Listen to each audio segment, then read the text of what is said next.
Welcome. Before we begin tonight's story, I have one question. Where are you listening from tonight? Let me know in the comments. And if you enjoy falling asleep to these calm but chilling tales, don't forget to subscribe and turn on notifications. Now, close your eyes and let the forest take you. They tell you your plans won't work in Alaska.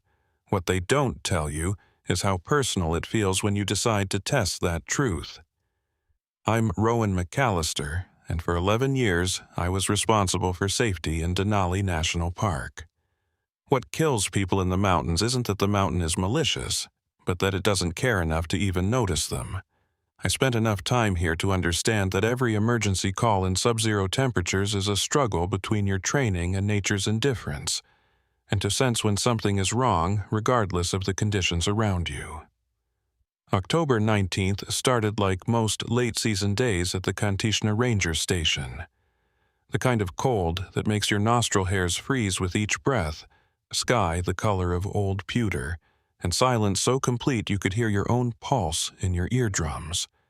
I was running inventory on the winter emergency cache, checking propane levels, counting flare cartridges, testing the sat phones, when the radio crackled to life with a voice I hadn't heard in 3 years. Kantishna Base, this is Research Vehicle Delta 7. Do you copy? The voice belonged to Dr. Ingrid Callow. I'd worked with her before, back when she was doing permafrost studies near Polychrome Pass. Brilliant geophysicist with a tendency to push field seasons too late into autumn, testing the park's patience and her own luck in equal measure. She had a way of talking about the Earth like it was a living puzzle she was entitled to solve, and a habit of ignoring suggestions that didn't align with her research timeline. I keyed the mic. Delta 7, this is Ranger McAllister at Kantishna. Copy you clearly, Ingrid. What's your 20?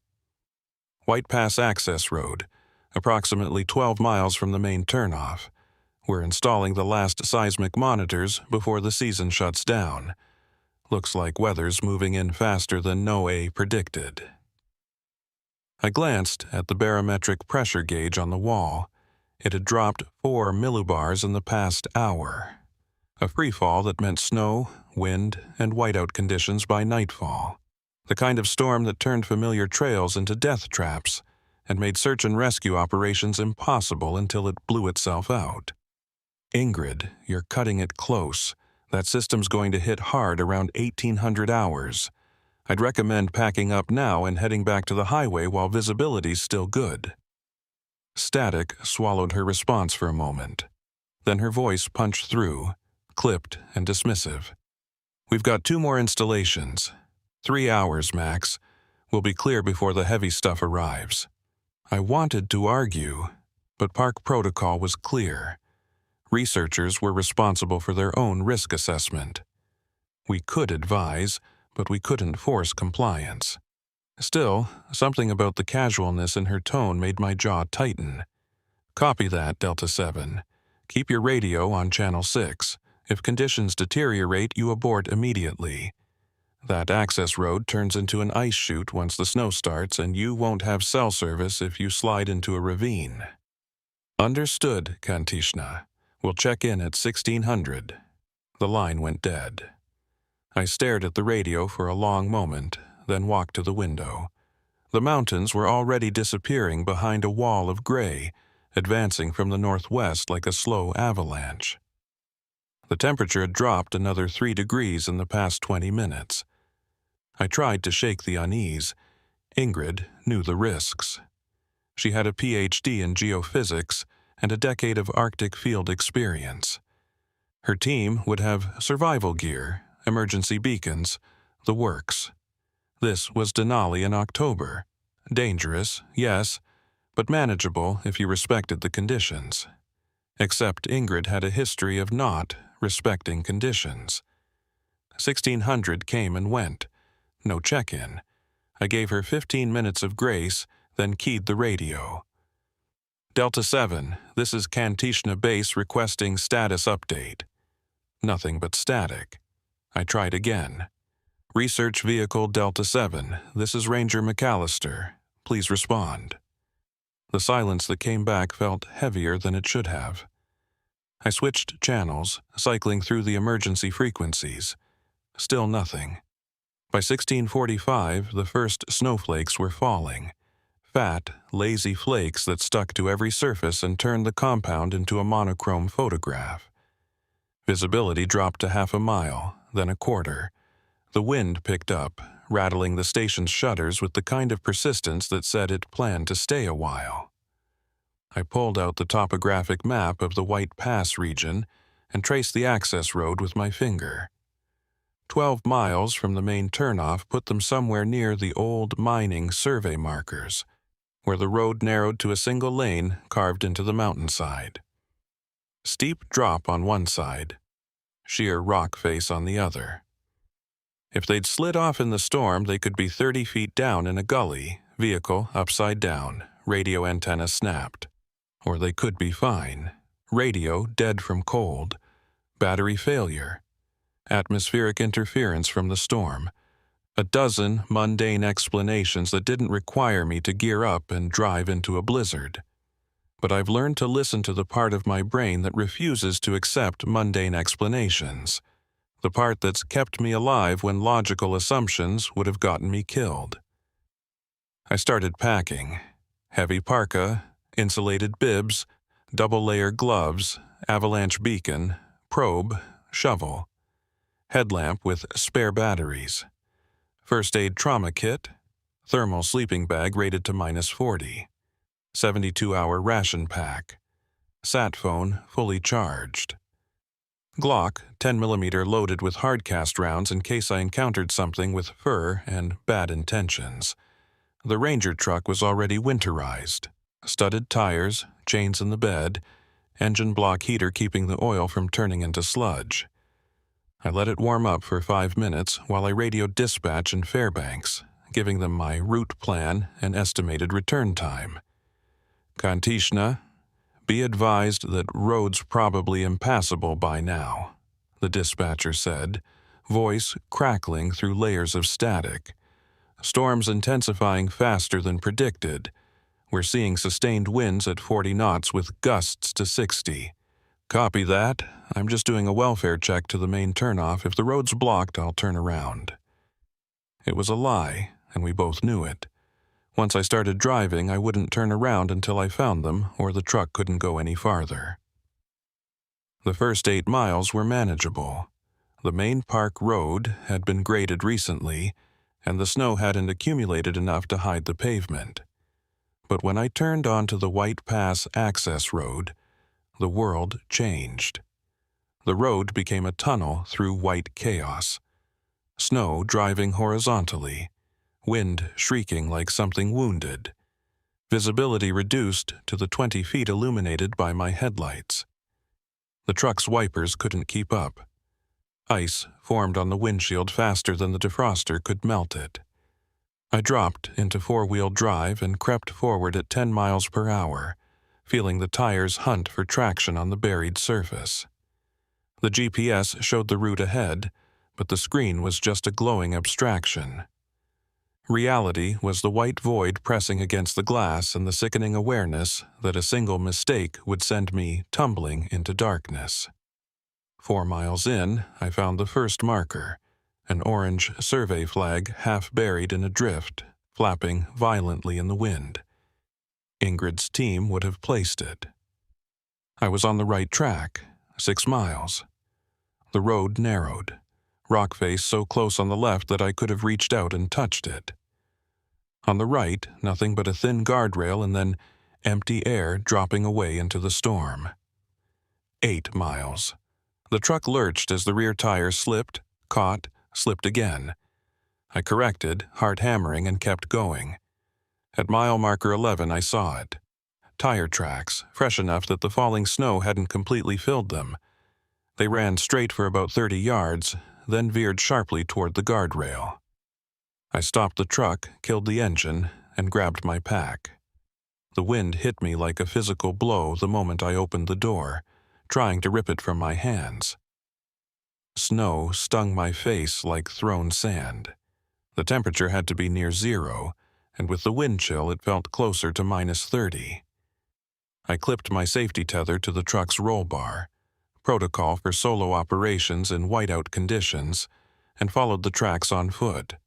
They led straight to a section where the guardrail was crumpled and bent outward, metal twisted like foil. I approached the edge and looked down. The beam of my headlamp barely penetrated the swirling snow, but I could make out shapes in the darkness below. Angular, mechanical. The research vehicle, 40 feet down the slope, nose first in a boulder field, rear wheels pointing at the sky. "Ingrid!" I shouted into the storm. "Can you hear me?" The wind swallowed my voice before it traveled 3 feet. I pulled out the sat phone and dialed emergency dispatch. It took 4 tries to get a connection, and when the voice finally came through, it sounded like someone talking underwater. Cated on White Pass access, vehicle over the embankment, descending to check for survivors. Repeat, breaking up, advise, turn. The line went dead. I tried twice more, got nothing but static, then shoved the phone back in my pack. Standard protocol said wait for backup. Don't attempt a solo rescue in zero visibility conditions. Secure the scene and call for resources. But standard protocol assumed backup could arrive within hours, not days. And it assumed survivors could wait that long in sub-zero temperatures inside a wrecked vehicle. I tied off a climbing rope to the truck's tow hitch, tested the knot 3 times, then backed over the edge. The descent was a controlled fall through darkness. My crampons bit into ice-covered rock, rope burning through my gloved hands as I rappelled down the slope. Twice, I swung into unseen obstacles. Once, a tree trunk that nearly knocked the wind from my lungs, once a boulder that scraped my shin hard enough to leave a bruise I'd find later. When my boots hit level ground, I was standing in a field of broken rock and twisted metal. The research vehicle had rolled at least twice before coming to rest against a massive granite outcrop. The roof was caved in, windows shattered, driver's side door hanging from one hinge. "Ingrid, it's Ranger McAllister. Can you hear me?" I circled the wreck, checking each window with my headlamp. The front seats were empty. So was the back. Equipment was scattered everywhere, laptops, cables, seismic sensors, all of it half buried in snow and broken glass. But no bodies, no blood, no signs of occupation at all. I climbed through the broken driver's window, moving carefully to avoid the jagged glass teeth, and swept my light across the interior. The radio was smashed, microphone torn from its mount. The keys were still in the ignition, turned to the ON position. A half-eaten energy bar sat on the dashboard, wrapper peeled back, chocolate frozen solid. On the passenger seat, I found a field notebook, the kind Ingrid always carried. The last entry was dated today, time-stamped 1547, just 13 minutes before her scheduled check-in. The handwriting was rushed, almost illegible.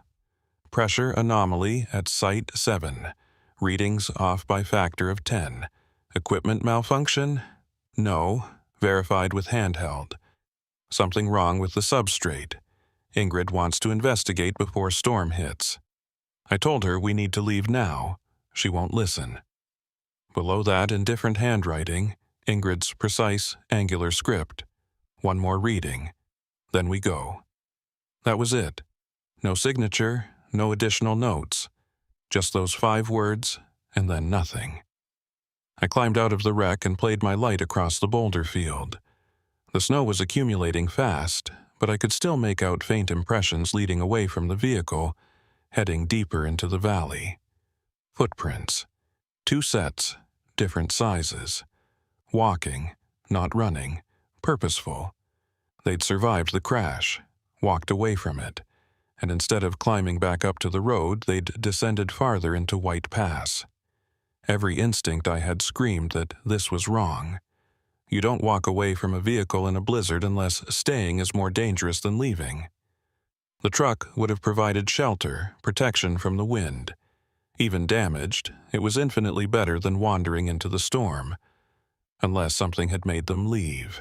unless staying felt like a worse option than freezing to death in the dark. I checked my watch, 17:30. I had maybe 90 minutes of usable daylight left, though in the storm it was already dark as midnight. Temperature dropping by the minute. If I turned back now, I could make it to the truck, call in the coordinates, and wait for a proper search and rescue team with helicopters and thermal imaging.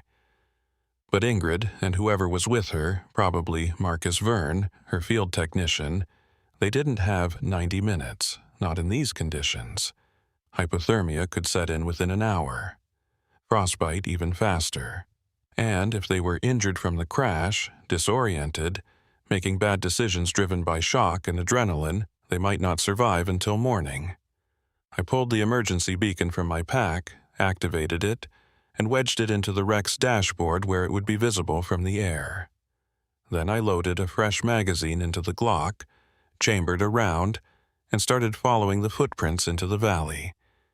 The tracks led me through a maze of boulders and stunted spruce trees, their branches heavy with snow and ice.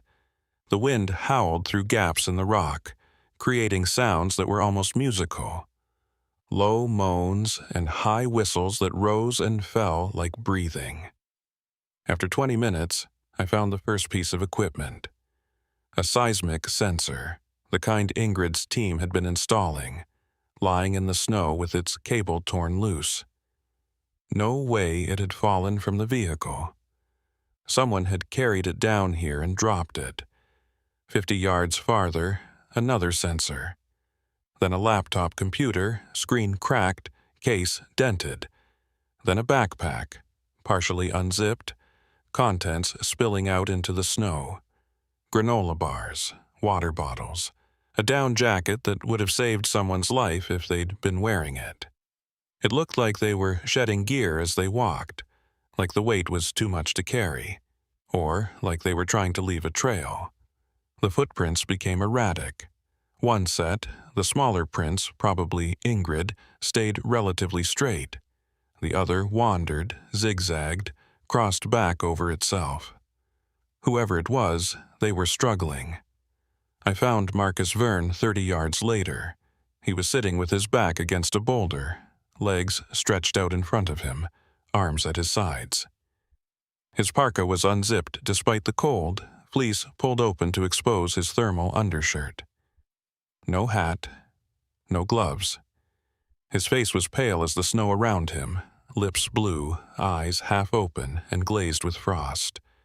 I dropped to my knees beside him, ripped off my glove, and pressed 2 fingers to his neck. No pulse, skin cold and rigid. He'd been dead for at least an hour, maybe more. Paradoxical undressing. Late-stage hypothermia symptom where the victim feels burning hot and tears off their clothes. It meant his core temperature had dropped so low that his body's thermoregulation had failed completely. By the time he sat down to rest, he was already dying. But that didn't explain why he was out here in the first place. I checked his pockets, found his wallet and phone. The phone was dead, screen blank. His wallet held his driver's license, credit cards, a photo of a young woman holding a golden retriever, and a crumpled receipt from a coffee shop in Fairbanks. No note, no explanation. Just a man who'd walked away from shelter and died in the snow. I closed his eyes, zipped his parka back up, a pointless gesture of respect, and stood. My headlamp beam swept across the landscape, searching for the second set of tracks. They continued deeper into the valley, heading toward a narrow gap between 2 rock formations. Ingrid was still moving, still alive, or at least she had been when she passed this spot. I marked Marcus's position with a chemical light stick, staking it into the snow so the recovery team could find him, then kept walking. The gap in the rocks opened into a small canyon, walls rising 30 feet on either side, floor covered in unbroken snow. The wind was quieter here, blocked by the stone, but the temperature felt even colder. My breath came out in clouds so thick I could barely see through them. Ingrid's footprints led straight down the center of the canyon, unwavering, purposeful. She wasn't wandering. She was going somewhere specific.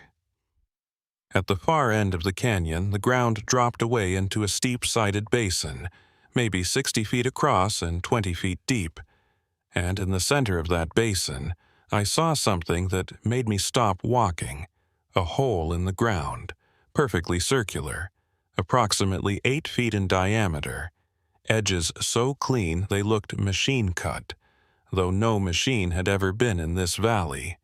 The snow around it was undisturbed, except for a single set of footprints leading right to the edge. Ingrid's prints.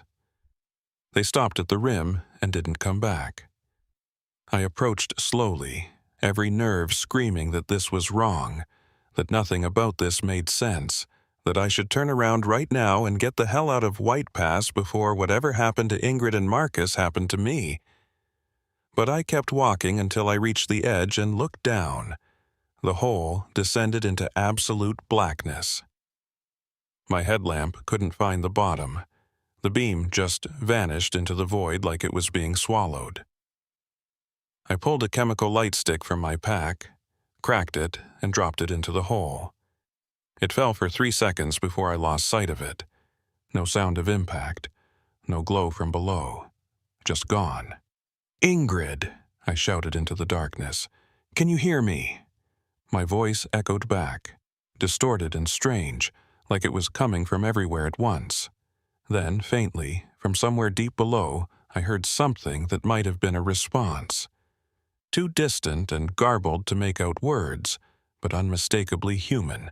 She was down there, alive, and I had absolutely no idea how I was going to get her out. The first rule of wilderness rescue is don't become a victim yourself. The second rule is trust your training over your instincts. And the third rule, the one they don't put in the manuals, is that sometimes you have to break the first 2 rules to bring someone home. I was staring into a hole that shouldn't exist, in a valley that killed 1 person already, during a blizzard that was trying very hard to kill me, too. Every rational thought in my head said to mark the location, climb back to my truck, and wait for a team with proper cave rescue equipment. But rational thought doesn't account for the sound I'd heard from below, that faint, desperate noise that might have been Ingrid calling for help, or might have been the wind playing tricks in a geological formation that had no business being here. I pulled out the sat phone again. Still no signal. The storm and the rock walls were creating a dead zone. I was on my own. I had 200 feet of climbing rope, enough to reach the bottom if the hole wasn't deeper than that. I had ascenders, carabiners, a harness, and just enough stupidity to consider using them. What I didn't have was a second person to belay me or pull me up if something went wrong. Solo descents into unmarked caves violated about 15 different Park Service protocols. They also got people killed with depressing regularity, but the alternative was leaving Ingrid down there overnight in sub-zero temperatures, assuming she was even alive, which seemed increasingly unlikely the longer I thought about it. I anchored the rope to the largest boulder I could find, tested it with my full body weight, then tied off a second anchor point for redundancy, double-checked my harness, clipped in my ascenders, and fed the rope through my belay device. Before I committed, I swept my headlamp around the basin 1 more time. The snow had covered Ingrid's tracks almost completely. In another 20 minutes, there would be no evidence she'd ever been here. The wind had picked up again, driving ice crystals into my exposed face like needles. Something caught my eye near the hole's edge, a small object half buried in snow. I walked over and picked it up. It was Ingrid's field notebook, the same one I'd seen in the truck. But that was impossible. I'd left it in the wreck 40 minutes ago. I opened it with numb fingers. The last entry I'd read was still there, but now there was something new on the following page. Fresh ink, still wet enough to smudge when my thumb brushed it. The readings were correct. Substrate displacement at 47 meters, negative thermal gradient. This changes everything. Must document before. The sentence cut off mid-word. Below it, in the same handwriting but shakier, more frantic. Don't follow. It's not stable. The pressure, that was all. The rest of the page was blank. I stared at those words for a long moment, trying to make sense of them. Substrate displacement. Negative thermal gradient. Geophysics terminology that was miles outside my expertise. But the last part I understood perfectly. Don't follow. Ingrid had written that, either before she went into the hole or after, either as a warning or as her last coherent thought. And I was about to ignore it because that's what rescuers do. We ignore warnings, override fear, and descend into darkness because someone needs help and we're the only ones there. I tucked the notebook into my inner pocket, zipped it shut, and backed over the edge. The descent was nothing like rappelling down the embankment earlier. The rock here was smooth, almost glassy, with no natural handholds. My crampons scraped against the walls but couldn't find purchase. I was falling more than climbing, rope sliding through my belay device in controlled increments while my headlamp beam swept across featureless stone. 20 feet down, the temperature dropped noticeably. 30 feet, my breath stopped fogging. 40 feet, I could see frost forming on my gloves. At 50 feet, the walls changed. The smooth stone gave way to something else. Crystalline structures jutting out at odd angles, translucent and faintly luminescent. They looked like quartz, but quartz doesn't glow in the dark. I touched one with my gloved hand and jerked back. It was warm. 60 feet. The rope kept feeding through my descender, no bottom yet. The light stick I'd dropped earlier was nowhere to be seen. 70 feet. The air pressure changed. My ears popped. The temperature was still dropping, but the frost on my gloves was melting. Moisture beaded on the inside of my goggles. 80 feet. I heard water. Not flowing, but dripping. Rhythmic drops echoing in a vast space below. 90 feet. My boots touched something solid. I unclipped from the rope and swept my headlamp around. I was standing on a flat stone surface in a chamber maybe 40 feet across.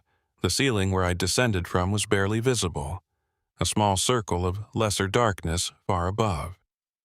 The walls were covered in more of those strange crystals, pulsing with faint bioluminescence that cast everything in shades of blue and green.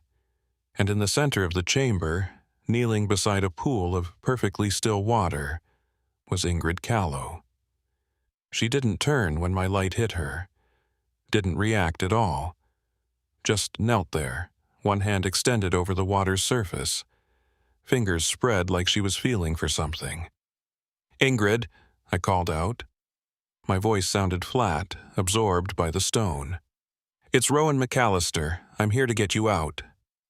No response. I approached slowly, watching for signs of injury or hypothermia. Her parka was soaked, hair plastered to her skull.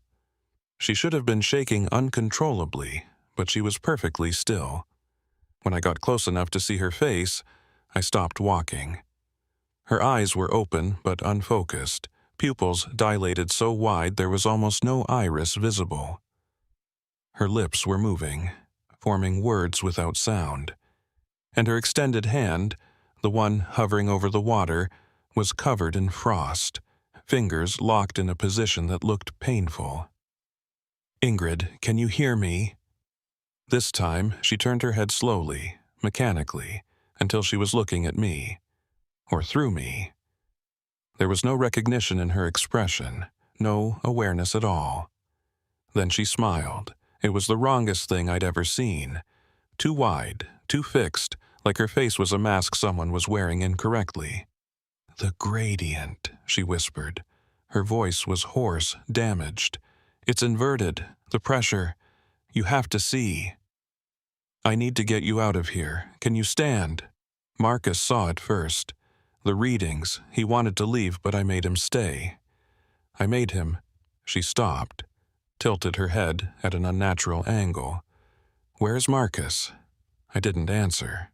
Didn't want to tell her that Marcus was dead in the snow 100 yards from here, that he'd walked away from shelter and frozen to death because of decisions she'd made. "We need to go now," I said instead. "I have a rope. I'll harness you up and we'll ascend together." "You don't understand." She turned back to the water, hand still extended.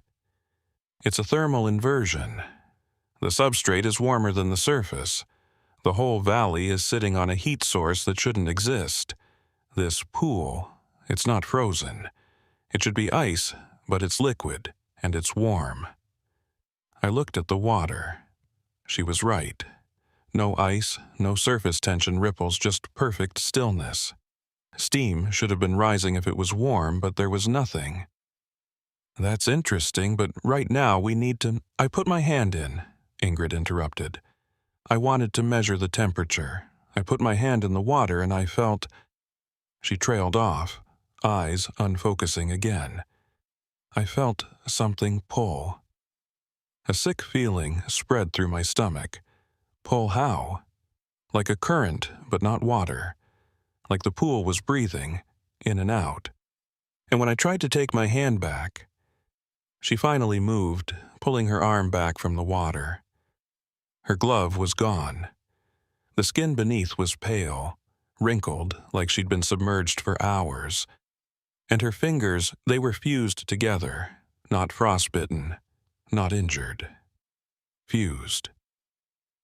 The webbing between them had grown, stretching the skin into a smooth membrane like a duck's foot. I grabbed her wrist, turning her hand to catch the light. The transformation was seamless, as if she'd been born with it. No scarring, no inflammation, just fingers that didn't separate anymore. "What the hell happened to you?" "The water," she said simply. "It changed me. It's still changing me. Can you feel it, Rowan? The pressure? It's everywhere. In the air, in the stone, in the water. The whole valley is wrong. The geology is wrong. We're standing inside something that shouldn't be here." I'd heard hypothermia victims say strange things before. Confusion, disorientation, hallucinations were all common. But this was different. Ingrid wasn't rambling. She was terrified and trying desperately to explain something she didn't have words for. "Come on," I said, pulling her to her feet. She swayed but didn't resist. "We're leaving. Whatever this place is, we're not staying to find out." I got her into the spare harness I'd brought, cinched it tight, and clipped her to the rope. My plan was simple. I'd use the ascenders to climb, and she'd follow, using the rope as a safety line. If she couldn't climb on her own, I'd haul her up section by section. What I didn't account for was the water.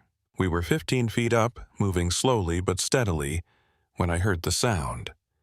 A wet, sliding noise from below. I looked down and saw the pool rippling, surface tension breaking in concentric circles spreading from the center. Something was rising from the depths.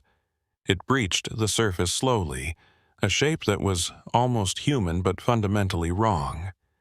Elongated limbs, joints bending in too many places, skin that wasn't skin but something translucent and membranous. No eyes, no mouth, just a smooth expanse of flesh that rippled like water. Ingrid saw it too. She made a sound between a gasp and a sob. "Climb!" I barked. "Now! Don't look down, just climb." We moved faster, hands slapping ascenders, boots scrambling for purchase on the smooth walls. Behind us, below us, the thing pulled itself completely out of the water with movements that were too fluid, too boneless. 30 feet. The creature, if that's what it was, stood at the edge of the pool, head tilted upward, tracking our progress. Then it reached up with one impossibly long arm and touched the wall. The stone rippled like liquid where it made contact. "Oh, God," Ingrid whispered. "It's not a creature. It's the pressure made manifest. It's geology given form. It's—" "Shut up," and climb. 50 feet. I could hear it behind us now, ascending the wall with wet sucking sounds, moving faster than we were, gaining with each passing second. 70 feet. My arms were screaming, lungs burning. Ingrid was flagging, her fused hand making it nearly impossible to grip the rope properly. 80 feet. Almost there. I could see the circle of sky above, still dark with storm, but infinitely preferable to the glowing chamber below. Something grabbed Ingrid's ankle. She screamed, a sound that would echo in my nightmares for years, and I looked down to see one of those elongated arms wrapped around her leg, pulling her down with inexorable strength. I did the only thing I could think of. I pulled the Glock from my hip holster, aimed at the arm, and fired 3 times. The gunshots were deafening in the enclosed space. The bullets hit the creature and passed through like it was made of water, leaving rippling holes that sealed immediately. No blood, no damage. It didn't even slow down. But the noise did something. The creature released Ingrid's leg and recoiled, body shuddering, surface tension breaking into 1,000 tiny wavelets. It dropped away, falling back toward the pool. "Move!" I hauled Ingrid up the last 20 feet with pure adrenaline, ignoring the burning in my shoulders and the voice in my head screaming that we weren't going to make it. We tumbled over the edge of the hole and collapsed in the snow, gasping and shaking. I didn't give us time to recover. I grabbed Ingrid under the arms and dragged her away from the hole, away from whatever was down there until we were 50 feet clear. Then I turned back, raised the Glock, and emptied the magazine into the anchor points holding my rope. The bullets severed the line and I watched it snake back into the hole, disappearing into darkness. Without the rope, nothing was coming up. At least not that way. Ingrid was crying, cradling her fused hand against her chest. "Marcus is dead, isn't he?" I nodded.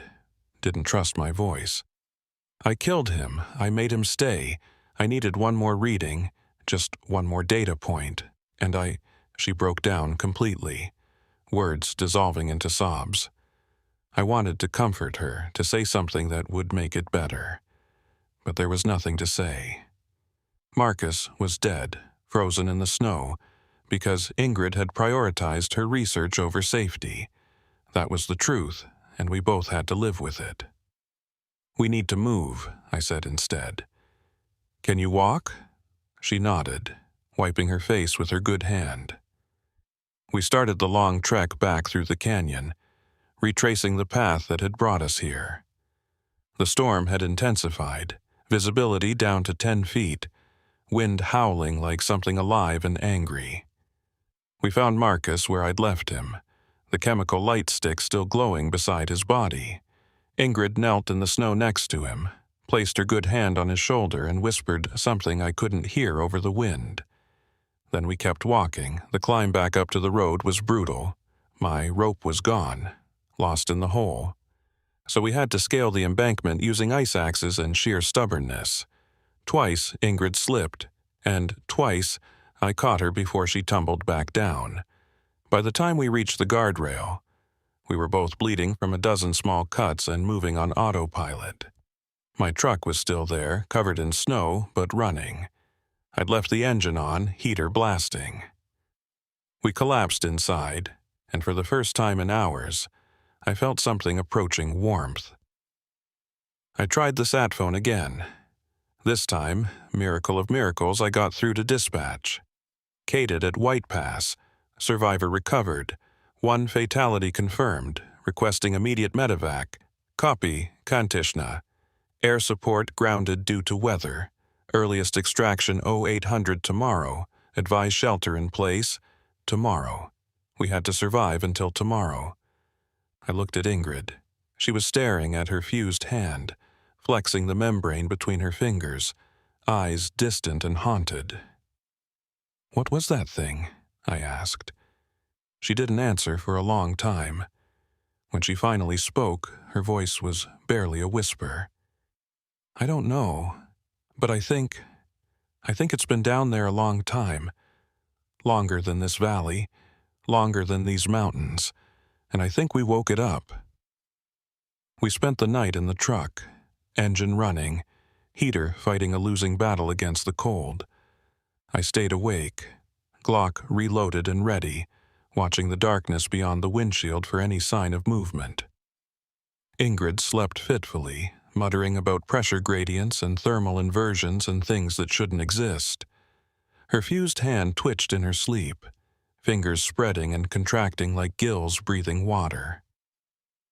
When dawn finally came, gray and cold, the helicopter arrived. They airlifted us to Fairbanks General, where doctors examined Ingrid's hand and found nothing they could explain. The fusion was complete, as if she'd been born that way. They wanted to operate, but she refused, said it didn't hurt, didn't impair function, and she wanted to study it. A recovery team went back for Marcus 2 days later when the storm cleared. They found his body exactly where I'd left him, frozen solid, and brought him home to his family. They also found the hole, took measurements, sent down cameras and sensors. The chamber I'd descended into was gone. The pool was gone. There was just a natural cave, unremarkable and empty, bottoming out at 90 feet. The glowing crystals had vanished. The warm water had vanished, and there was no evidence that anything I'd described had ever existed. The official report called it stress-induced hallucination, combined with hypothermia and carbon monoxide exposure from spending too long in a running vehicle. I was reprimanded for violating solo descent protocols, but commended for extracting a survivor in extreme conditions. Ingrid was less lucky. The investigation found her responsible for Marcus Verne's death due to negligence and poor judgment. She lost her research grants, her university position, and her credibility in the academic community. Last I heard, she'd moved to a small cabin near Wrangell, studying tidal patterns and refusing all interviews. I stayed at Denali. 11 winters became 12, then 13. I still patrol White Pass when the season permits, though they have closed the access road permanently due to geological instability. Sometimes, on clear nights when the wind is quiet and the stars are bright, I drive out to the old turnoff and look toward the valley. I don't see anything unusual, just mountains and trees and snow. But I know what's down there. Sleeping or watching, I can't say. And I know that Ingrid was right about one thing. We woke something up. Something that existed outside normal geology, outside normal physics.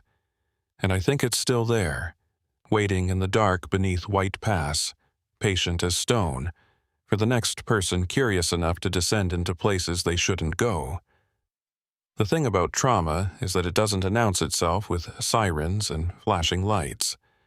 It settles into your bones like cold ground fog, and you don't realize how deep it goes until you're already lost in it. 6 months after White Pass, I started seeing the patterns. Small things at first. Radio static that sounded like breathing. Shadows in my peripheral vision that moved too fluidly. The way water pooled in my sink. Perfectly still. No ripples, just like the pool in that chamber. I told myself it was stress. PTSD from the rescue. Normal processing of traumatic events. The Park Service sent me to a counselor in Anchorage, a kind woman named Reeves who specialized in first responder trauma. We talked about Marcus Verne's death, about finding his body in the snow, about the weight of carrying someone's last moments. But I didn't tell her about the creature, didn't mention the glowing crystals or the water that changed Ingrid's hand. The official report had already dismissed those details as hallucination, and I'd learned quickly that repeating them only made people question my fitness for duty. So I kept it to myself and tried to move forward. The dreams started in July. Always the same. I'm descending the rope again, but this time the chamber below is different, larger. The pool stretches to the horizon and the water is full of shapes moving beneath the surface. Hundreds of them, thousands, all with those elongated limbs and membranous skin. They're not swimming, they're waiting. And in the center of the pool, standing on the surface like it's solid ground, is Marcus Verne. He's whole, not frozen, wearing the same clothes he died in. He looks at me with eyes that aren't quite right, too large, too dark, and speaks in a voice that sounds like water running over stones. "You should have stayed," he says. "You should have seen what we saw." Then he reaches up impossibly far and touches my ankle, and I feel it, that pulling sensation Ingrid described, like the water is breathing me in. I'd wake up gasping, sheets soaked with sweat, heart hammering. Every time I'd check my hands in the darkness, making sure the fingers still separated, that the webbing hadn't started growing. August brought new problems. Reports started filtering through the ranger network. Hikers seeing strange things in the backcountry. Nothing concrete, nothing actionable, just odd details that accumulated like snowdrift. A couple camping near Polychrome Pass reported finding their water bottles empty every morning, despite filling them before bed. The containers weren't leaking, weren't damaged. The water was just gone. A solo backpacker on the Savage River Trail claimed she'd stumbled onto a grove of trees that were wrong. Branches bent at impossible angles, bark that felt warm to the touch, roots that pulsed like they had a heartbeat.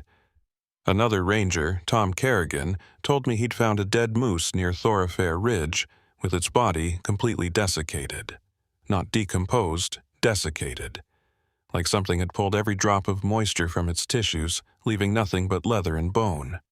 Probably just exposure, Tom said. But he didn't sound convinced. Weird year for weather patterns.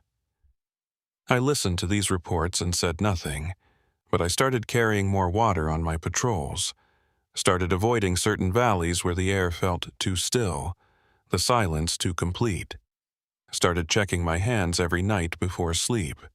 Then Ingrid called. It was early September, just before dawn, when my phone rang with a number I didn't recognize. I almost didn't answer, but something made me pick up. "Rowan," her voice was tense, wound tight. "I need to talk to you, not on the phone, in person." "Ingrid, where are you?" "Wrangell, same cabin. Can you come? It's important. It's about White Pass." Every instinct told me to say no, to tell her I was busy, or that I'd moved on, or that whatever she'd discovered wasn't my problem anymore. But I heard something in her voice that cut through the objections.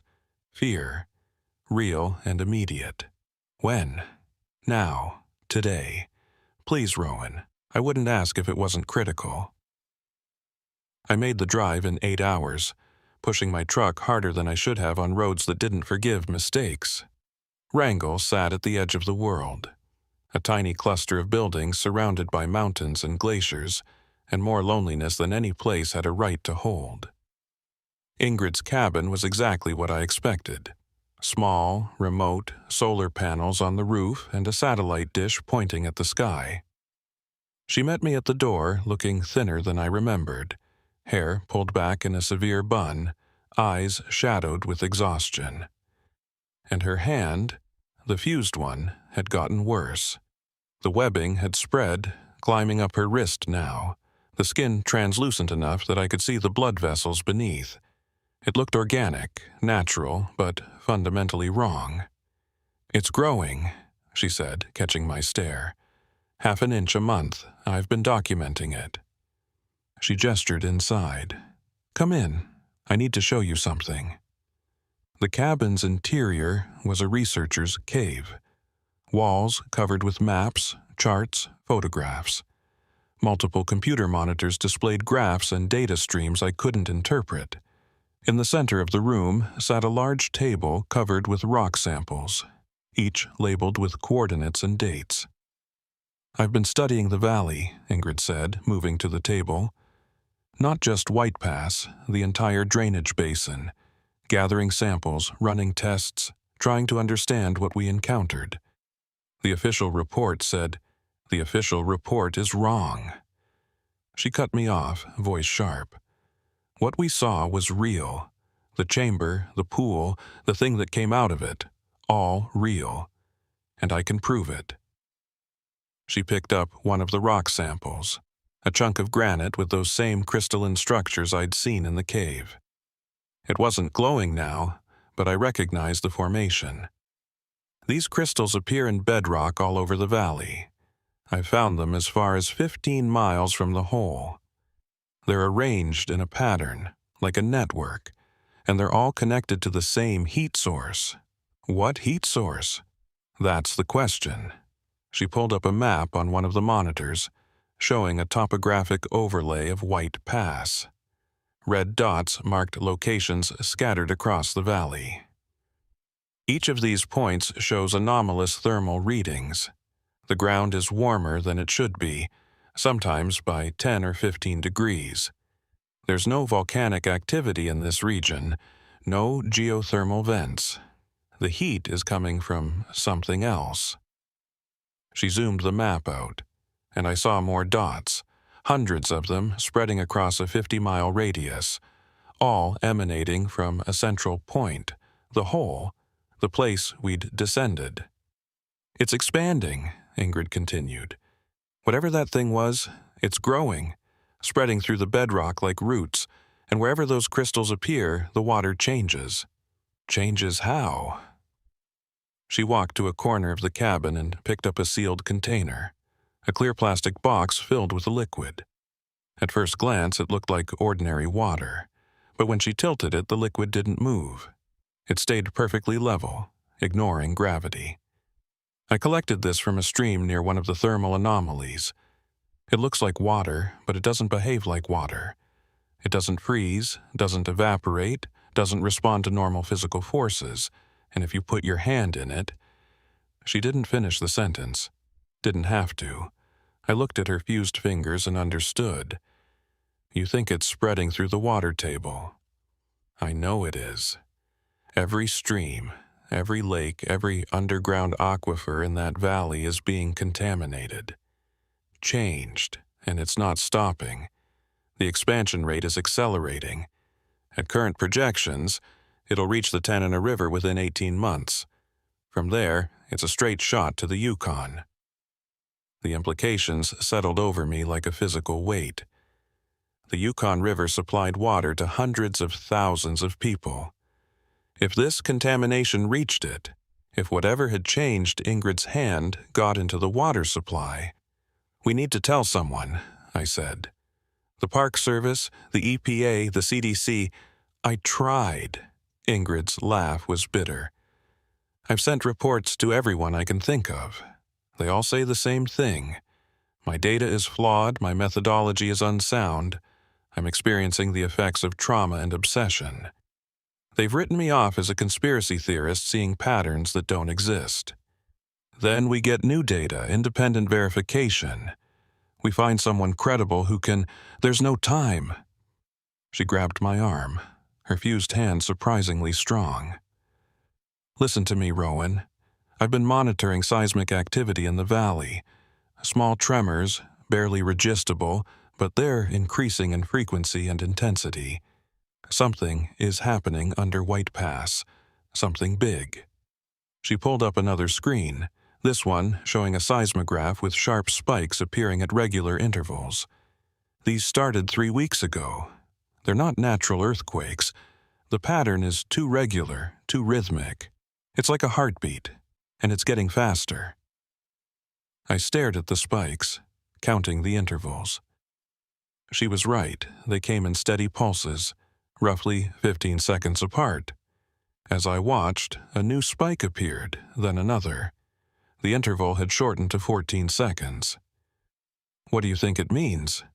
I think whatever's down there is waking up, fully, and when it does, everyone in that valley is going to die.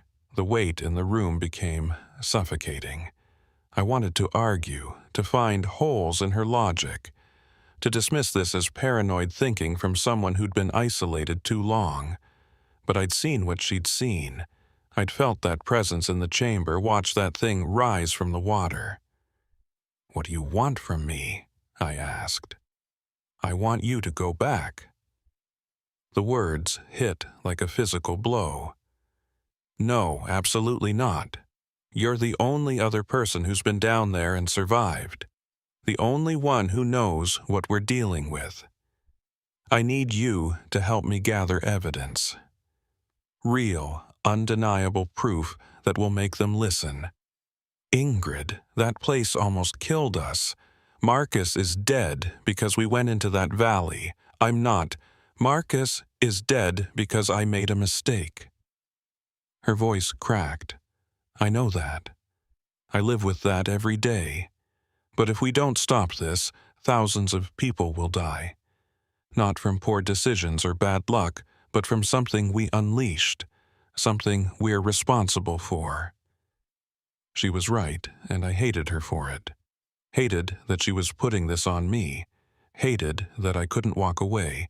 Hated that some part of me had known this conversation was coming since the moment I drove away from White Pass.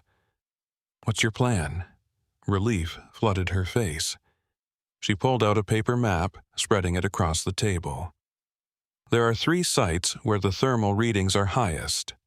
If we can collect samples from each one, document the crystal formations, and record the seismic activity on site, we'll have enough data to force a real investigation." "How long?" 2 days, maybe 3. We go in fast, gather what we need, and get out before what? She met my eyes, and I saw the fear there, raw and honest. Before whatever's waking up finishes the job. We left at first light the next morning, driving back toward Denali in Ingrid's research van loaded with equipment I barely understood. She'd spent the night prepping, organizing sample containers, checking battery levels on her instruments, going over the route plan with obsessive detail.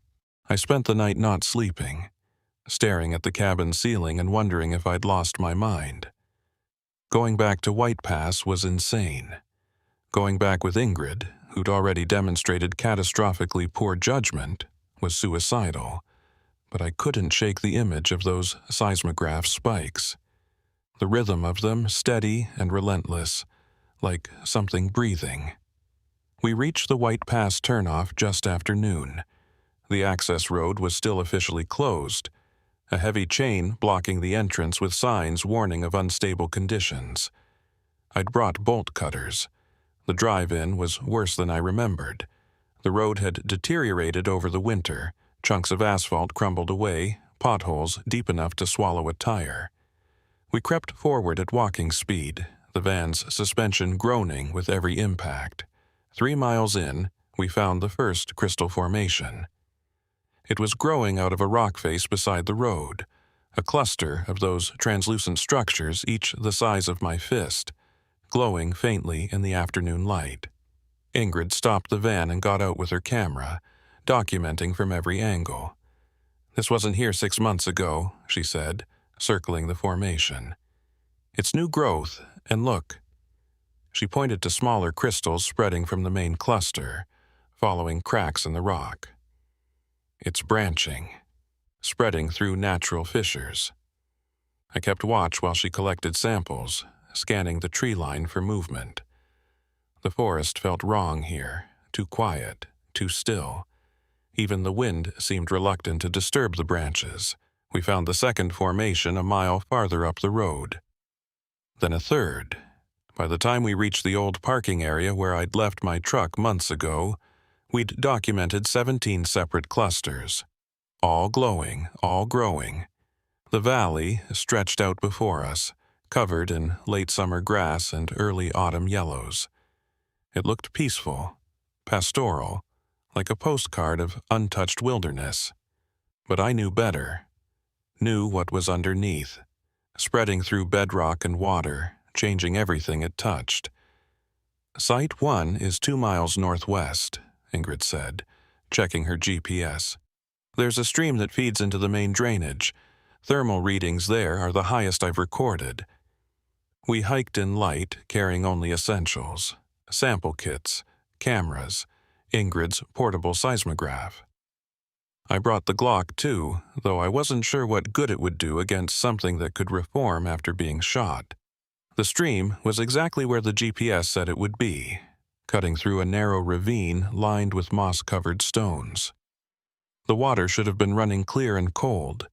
Instead, it was that same perfectly still liquid Ingrid had shown me in her cabin, not flowing, just existing, like glass poured into a stream bed. "Don't touch it," Ingrid warned, though I had no intention of going near the water. She set up her equipment, taking readings and measurements while I stood guard. The seismograph started clicking almost immediately. Sharp, regular pulses. I counted them. 12 seconds apart now, faster than they'd been in Wrangell. "It's accelerating," Ingrid muttered, adjusting the sensitivity. "Whatever's causing this is getting more active." I scanned the ravine, looking for signs of the crystals. Found them growing along the stream bank, bigger than the ones by the road. These were the size of basketballs, clustered so thick they looked like a colony of luminescent mushrooms, and they were warm. I could feel the heat radiating from them, even from 10 feet away. "Ingrid, how much longer?" 5 minutes. I need to get temperature gradients at different depths." Those 5 minutes felt like hours. Every sound made me jump. A bird call, a branch cracking, the rustle of wind through leaves. I kept expecting to see something rising from that motionless water, to hear that wet, sliding sound of limbs that bent wrong, but nothing came. We collected the samples, packed up the equipment, and moved to Site 2. The pattern repeated. Stream running with that impossible still water. Crystals growing in abundance. Seismograph clicking out its accelerating rhythm. 11 seconds between pulses now. Site 3 was the closest to the original hole. We had to cross the boulder field where Marcus had died, marked now with a small cairn someone had built, probably Tom Kerrigan or another ranger who'd helped with the recovery. Ingrid stopped at the cairn, placed her fused hand on the stones, and stood silently for a long moment. When she looked up, her eyes were wet. "I'm sorry," she whispered. "I'm so sorry."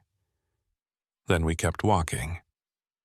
The third site sat at the edge of the basin where I'd found the hole. I could see it from 100 yards away. Still there, still perfectly circular, still radiating that sense of wrongness that made my skin crawl.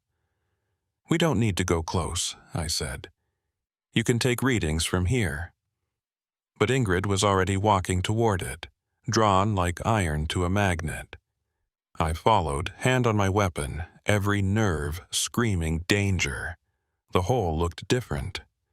The edges were no longer clean.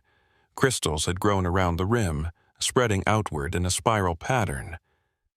And from deep below, I could hear something new. Breathing. Not the wind, not water, not any natural sound. Breathing, deep and slow and rhythmic, matching the pulses from the seismograph.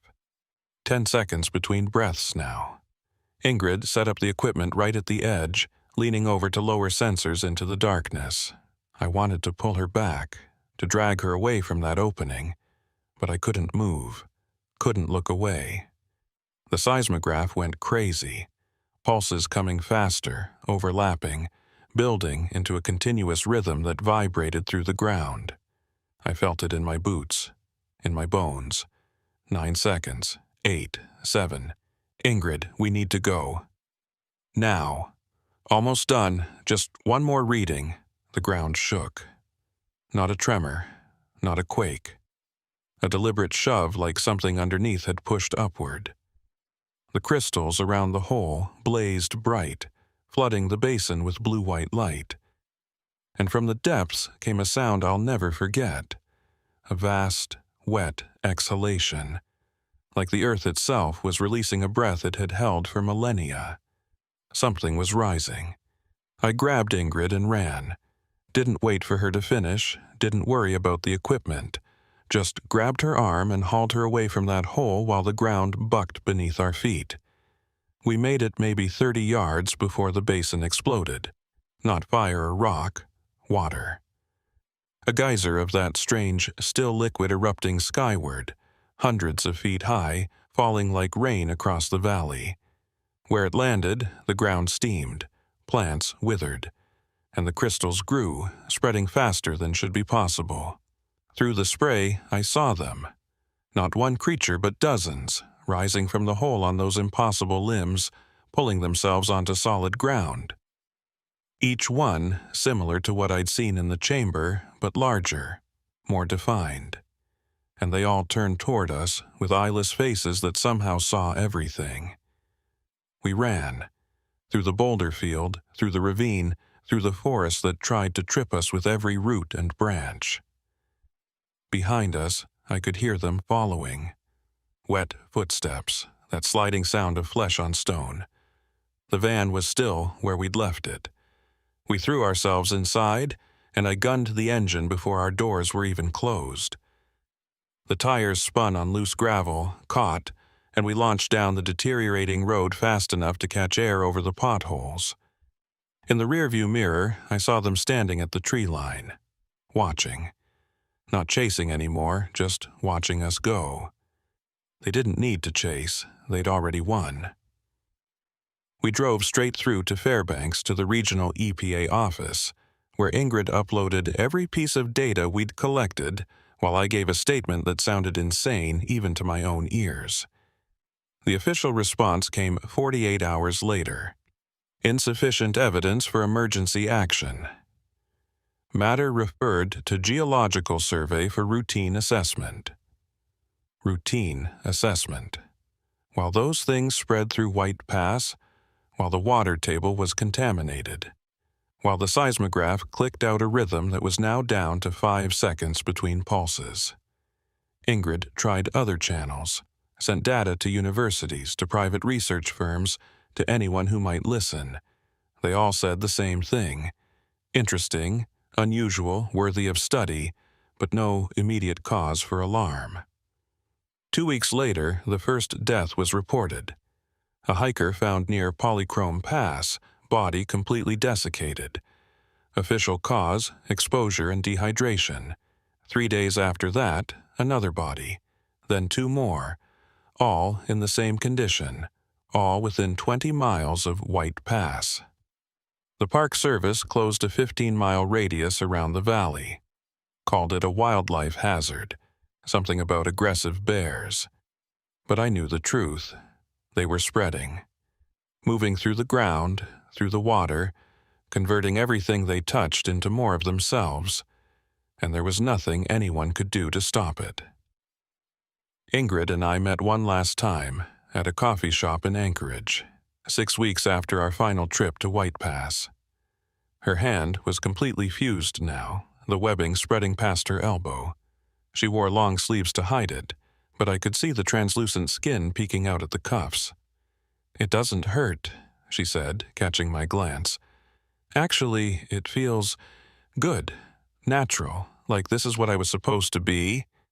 Ingrid, I know how it sounds, but I can feel them, Rowan.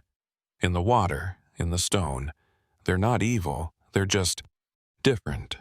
Ancient, they were here long before us, sleeping in the deep places, and we woke them up, and now they're reclaiming what was always theirs. You need to see a doctor, get treatment before what? Before I become one of them. She smiled, and it was that same wrong expression I'd seen in the chamber. Too wide, too knowing. Maybe that wouldn't be so bad, maybe that's just the next step in understanding what we found. I left that coffee shop and never saw Ingrid Callow again. 2 months later, her cabin in Wrangell was found empty. No signs of struggle, no note. Just gone, like she'd walked into the wilderness and decided not to come back. The anomalies kept spreading. The Park Service kept closing trails, citing various official reasons, never mentioning the real cause, and the seismograph readings that Ingrid had shared with me before she vanished showed the pulses were now less than 1 second apart. A continuous rhythm, like a heartbeat. I transferred out of Denali at the end of the season. Took a position at Olympic National Park, as far from Alaska as I could get while staying in the service. I told myself it was for a change of scenery, for career development. But every night, I check my hands before sleep, making sure the fingers still separate, making sure the webbing hasn't started to grow. Because I touched that water too. Just a splash when I descended into the chamber. Barely noticeable at the time. And sometimes in the dark I can feel it. A warmth spreading from my palms, a subtle tingling between my fingers. Not painful, not even unpleasant. Just there.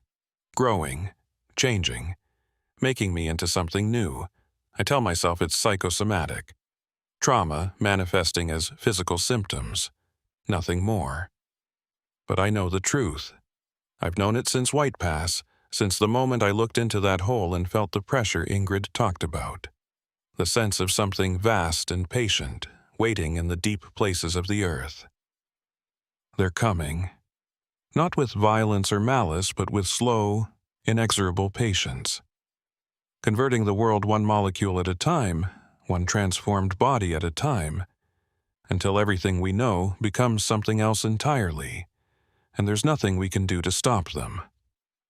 Sometimes I dream about going back, not to fight them or study them, but to understand, to ask them what they are, why they're here, what they want from us. But I think I already know the answer. They don't want anything. They're just doing what they've always done, existing, spreading, transforming. We're not important enough to hate or love. We're just in the way.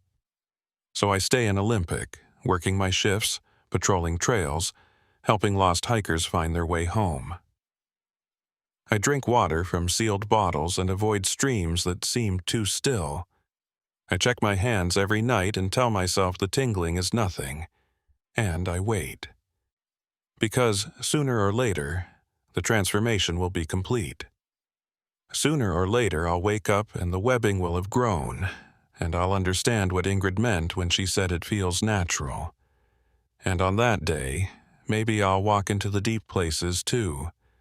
Maybe I'll find where Ingrid went. Maybe I'll finally understand what we discovered beneath White Pass. Or maybe I'll just become another mystery. Another ranger who walked into the wilderness and never came back. Another name on a list of people who learned too much about places that were never meant to be found. Either way, the mountains don't care. Alaska doesn't care. And whatever sleeps beneath the stone, patient and eternal, doesn't care either. It just waits, and grows, and transforms, until there's nothing left of the world we knew, and everything becomes part of something older, stranger, and infinitely more patient than humanity could ever hope to be. When the call came in, it was 11:47 p.m. Based on my experience, I can say that it meant someone was dying or had just died. Night shifts at Denali go like this. Long periods of silence, then suddenly everything appears around you in the worst conditions. I'm Caleb Norberg, and I've been managing night operations as a specialist mountain ranger for 6 years. I've been here long enough to know that most calls late at night end badly. The cold, the darkness, the distance, and the wilderness. All of it reduces your chances of survival at night to almost zero, unlike daytime operations. Ranger Station, this is Alpine Rescue requesting immediate air support. The voice belonged to dispatch coordinator Sarah Milliken, and the tension in her tone told me this was bad.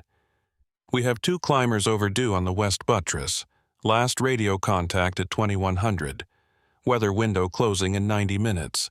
We need eyes in the air now. I checked the conditions monitor. Temperature, -18 Fahrenheit. Wind, sustained 25 knots, gusts to 40. Visibility, 2 miles and deteriorating. The storm front that weather services had been tracking was arriving 6 hours early, which was typical for Denali. The mountain made its own weather and didn't care what the forecasts said. Copy that, dispatch. Who's available for flight? Whitlock is on standby at Talkeetna. She can be wheels up in 20 minutes. Dana. Whitlock. I'd flown with her before, back when I was still doing mountain rescue before my knee gave out and relegated me to desk operations. She was one of the best helicopter pilots in Alaska. Former Coast Guard, decorated for high-risk rescues. The kind of person who could thread a chopper through conditions that would ground anyone else. She was also the kind of person who took risks that made my ulcer flare up. Tell Whitlock I'm coming with her. I'll be at Talkeetna in 40 minutes.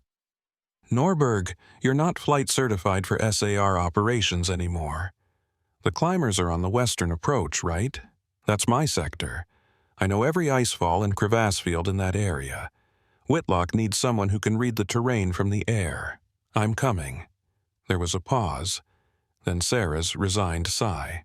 Your funeral. I'll notify Whitlock. And Caleb, be careful. That storm's moving faster than predicted. I grabbed my gear. Heavy parka rated to -40, insulated bibs, double-layer gloves, avalanche beacon, emergency sat phone, headlamp with spare batteries, first aid trauma kit. The Glock 10mm went into its holster on my hip, loaded with hardcast rounds. Bears weren't usually active this late in the season, but usually got people killed. The drive to Talkeetna took 35 minutes on roads slick with black ice.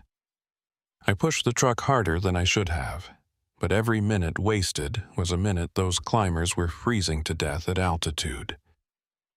The helipad sat on the edge of town, a circle of concrete surrounded by fuel tanks and maintenance sheds. The helicopter was already warming up when I arrived. A Bell 407, painted in Park Service colors, equipped with searchlights and a rescue hoist. Dana Whitlock stood beside it, running through her pre-flight checklist with methodical precision. She looked exactly as I remembered. 5'6", compact and wiry, dark hair pulled back in a tight bun, eyes that never stopped moving, always assessing, always calculating angles and risks. She wore a flight suit with enough patches and insignia to fill a small museum, each one representing a rescue, a mission, a life saved. Norberg, she said without looking up from her clipboard. Didn't expect to see you in the field again. Thought you were enjoying your desk job. Someone has to make sure you don't fly into a mountain. That happened once, and technically, I flew very close to a mountain, not into it. She finished the checklist and turned to face me. You current on your emergency procedures? Because if we go down out there, I need to know you won't panic. I pulled 3 climbers off the Cassin Ridge in a whiteout. I think I can handle it. That was 7 years ago. And you were 30 pounds lighter and still had working cartilage in your left knee. She gestured toward the helicopter. Get in. We're burning moonlight. I climbed into the co-pilot seat and strapped in while Dana ran through the engine checks. The rotors spun up with a rising whine that rattled my teeth. Through the windscreen, I could see the first snowflakes starting to fall, fat, lazy flakes that would turn into a full blizzard within the hour. Climber's last known position? Dana asked, punching coordinates into the GPS. 16,000 feet, approaching the Autobahn. They were trying for a summit push, but turned back when conditions deteriorated. Radio went dead at 2100. Equipment failure or weather interference? Unknown. Could be either, could be both. I pulled out the topographic map and traced the route with my finger. If they're smart, they dug a snow cave and they're waiting out the storm. If they're not smart, they kept descending in the dark and walked off a cliff. Optimistic as ever. Dana increased the throttle, and we lifted off, the ground falling away beneath us. Let's hope they're the smart kind.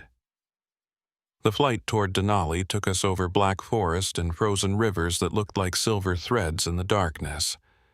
The helicopter's searchlights carved tunnels through the falling snow, illuminating nothing but more snow and more darkness. Dana flew with the kind of confidence that came from thousands of hours in the cockpit, hands steady on the controls, eyes scanning instruments and terrain in constant rotation. The radio crackled with periodic updates from dispatch, weather deteriorating faster than forecast, wind speeds increasing, visibility dropping. "We've got maybe 45 minutes before this becomes a no-go," Dana said. "After that, we're grounded until the storm passes." "How long will that take?" "Weather Service says 18 to 24 hours. But you know how reliable those predictions are." Which meant if we didn't find the climbers in the next 45 minutes, they'd be on their own until tomorrow night at the earliest.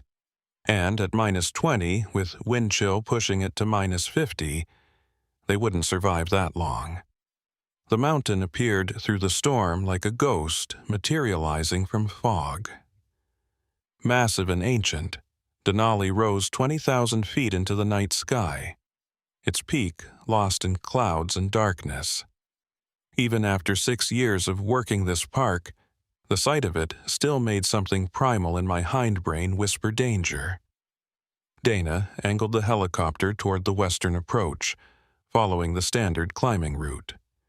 The searchlights swept across ice fields and exposed rock faces, looking for any sign of orange tents or reflective gear. Nothing but snow and stone and the vast, indifferent darkness. 16,000 feet, Dana announced. "This is where they should be. You see anything?"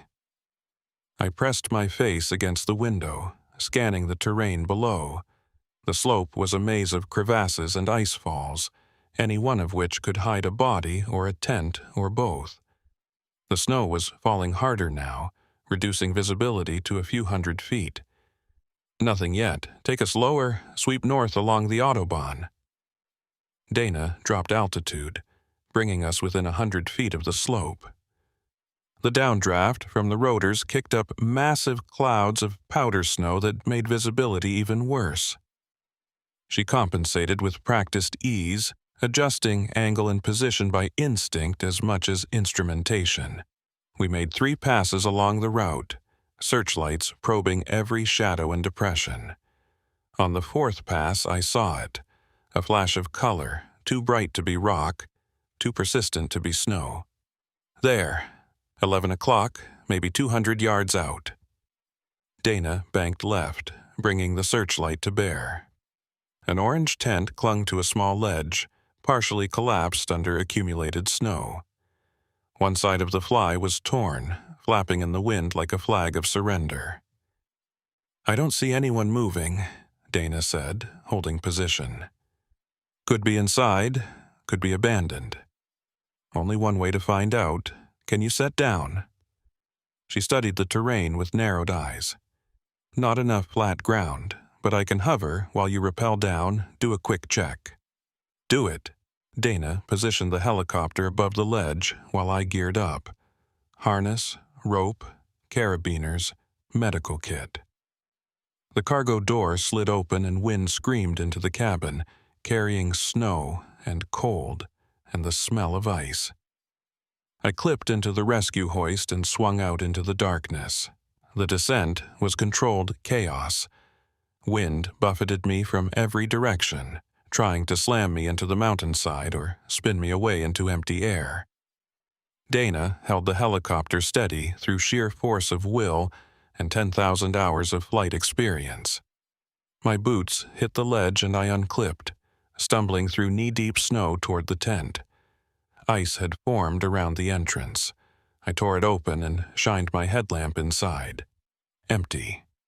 Sleeping bags were there, gear scattered, but no climbers. The tent's interior showed signs of hasty departure. One sleeping bag still partially zipped, a water bottle overturned, a headlamp lying in the corner with dead batteries. I keyed my radio. "Tents abandoned. Looks like they left in a hurry." "How long ago?" "Hard to say. At least a few hours."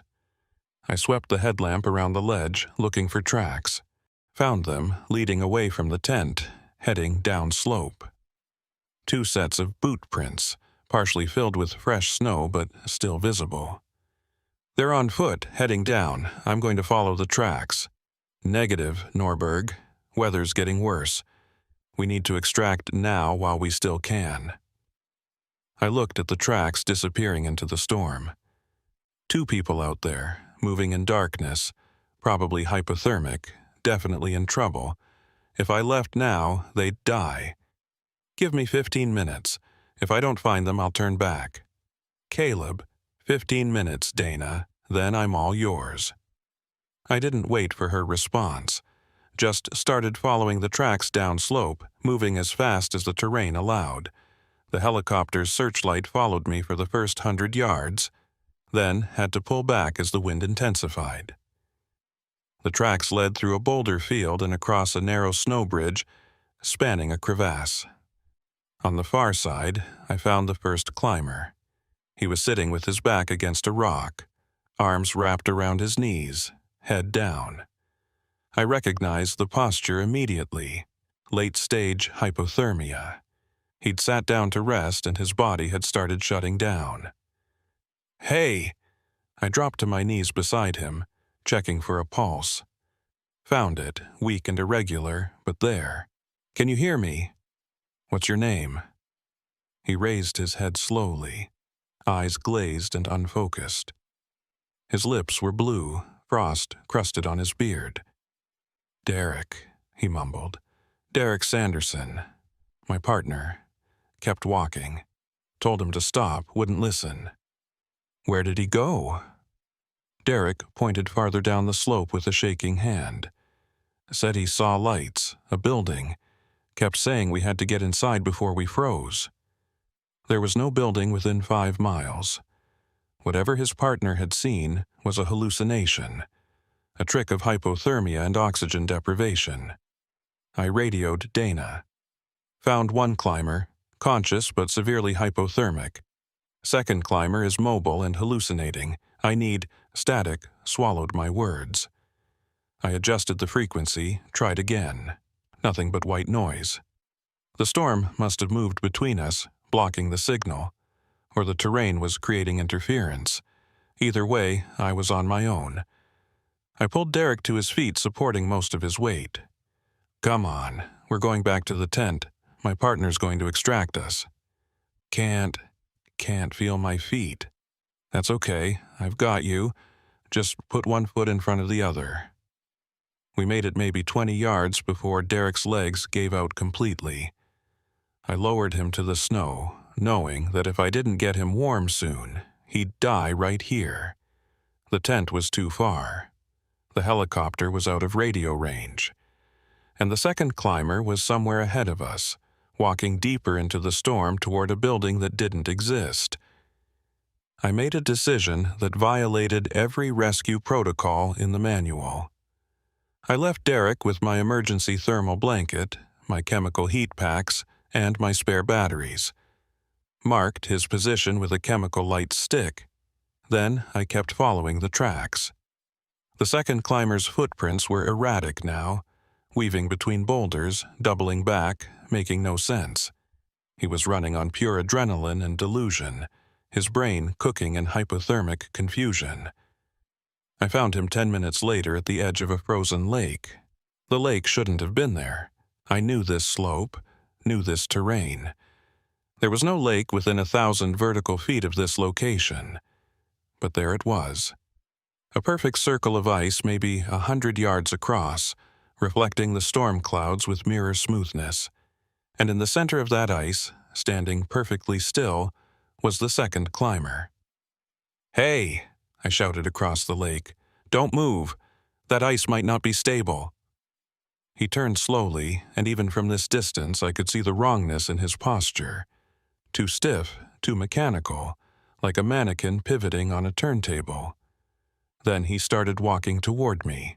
Not carefully, not testing the ice, just walking with long, steady strides that should have been impossible for someone in his condition.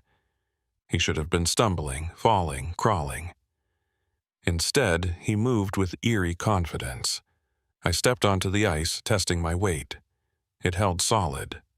I ventured farther out, calling to him. "I'm Ranger Norberg. I'm here to help. Let's get you off this lake and somewhere warm." He kept walking until we were maybe 20 feet apart. Then he stopped and smiled. It was the wrongest thing I'd ever seen. Too wide, too empty, like someone had cut a smile into his face without understanding what smiles meant. "There's no building," I said. "Whatever you saw was a hallucination. You're hypothermic. You need medical attention." "I'm not cold anymore," he said. His voice was flat, affectless. "I was cold before, so cold I thought I would die. But then I found the lake and I understood." "Understood what?" "That the cold isn't trying to kill us. It's trying to show us something." He gestured at the ice beneath our feet. "Do you know how deep this goes?" I didn't answer. Didn't like where this conversation was headed. "I checked," he continued. "Walked to the edge and looked down. It goes forever. Miles and miles of ice all the way to the center of the mountain. And there's something down there. Something old. Something that's been waiting. You're experiencing altitude sickness combined with hypothermia. Let me help you. I'm not sick. I'm finally seeing clearly." He took a step toward me. "Don't you feel it? The pressure. The weight of all that ice pushing down, compressing, building potential energy. It wants to release. It wants to break free." The ice beneath my boots groaned. It was a deep, resonant sound, like a whale singing in the depths. Cracks spiderwebbed from where the climber stood, spreading outward in geometric patterns too precise to be natural. I started backing away. "We need to get off this lake now." "Too late." He looked down at the spreading cracks with something like satisfaction. "It's already starting. The ice is waking up." The surface beneath him gave way. Not a collapse, not a break, just a smooth, impossible opening, like the ice was liquid and had decided to stop supporting his weight. He dropped through without a sound, without a splash, just vanished into darkness. I ran forward, dropped to my stomach, and looked down through the hole. Black water, perfectly still, no ripples, no sign of the climber. Just infinite depth and absolute cold. Then something pale moved in that darkness. Rising slowly, deliberately. I scrambled back from the hole as a hand broke the surface. Too long, fingers webbed, skin translucent enough to see the bones beneath. It groped at the edge of the hole, trying to find purchase, trying to pull itself up. I didn't wait to see what came next. I turned and ran. The ice cracked beneath every step. New fissures spreading like lightning across the surface. Behind me, I heard that wet sound of something pulling itself from the water, heard footsteps that shouldn't exist following me across the lake. I made it to the shore and kept running, back toward where I'd left Derek, back toward anything that resembled safety. My radio was screaming static, my headlamp flickering, and every instinct I had was screaming that I needed to get off this mountain before something worse happened. I found Derek where I'd left him, barely conscious but alive. I hauled him upright and started dragging him back toward the tent site, praying that Dana was still in position, still waiting. The helicopter appeared through the storm like salvation. Dana had maintained position despite the deteriorating conditions, searchlight sweeping the slope. When she saw me with Derek, she brought the hoist down immediately. We got Derek into the rescue basket and signaled for lift. As he rose toward the helicopter, I scanned the terrain behind us, looking for signs of pursuit.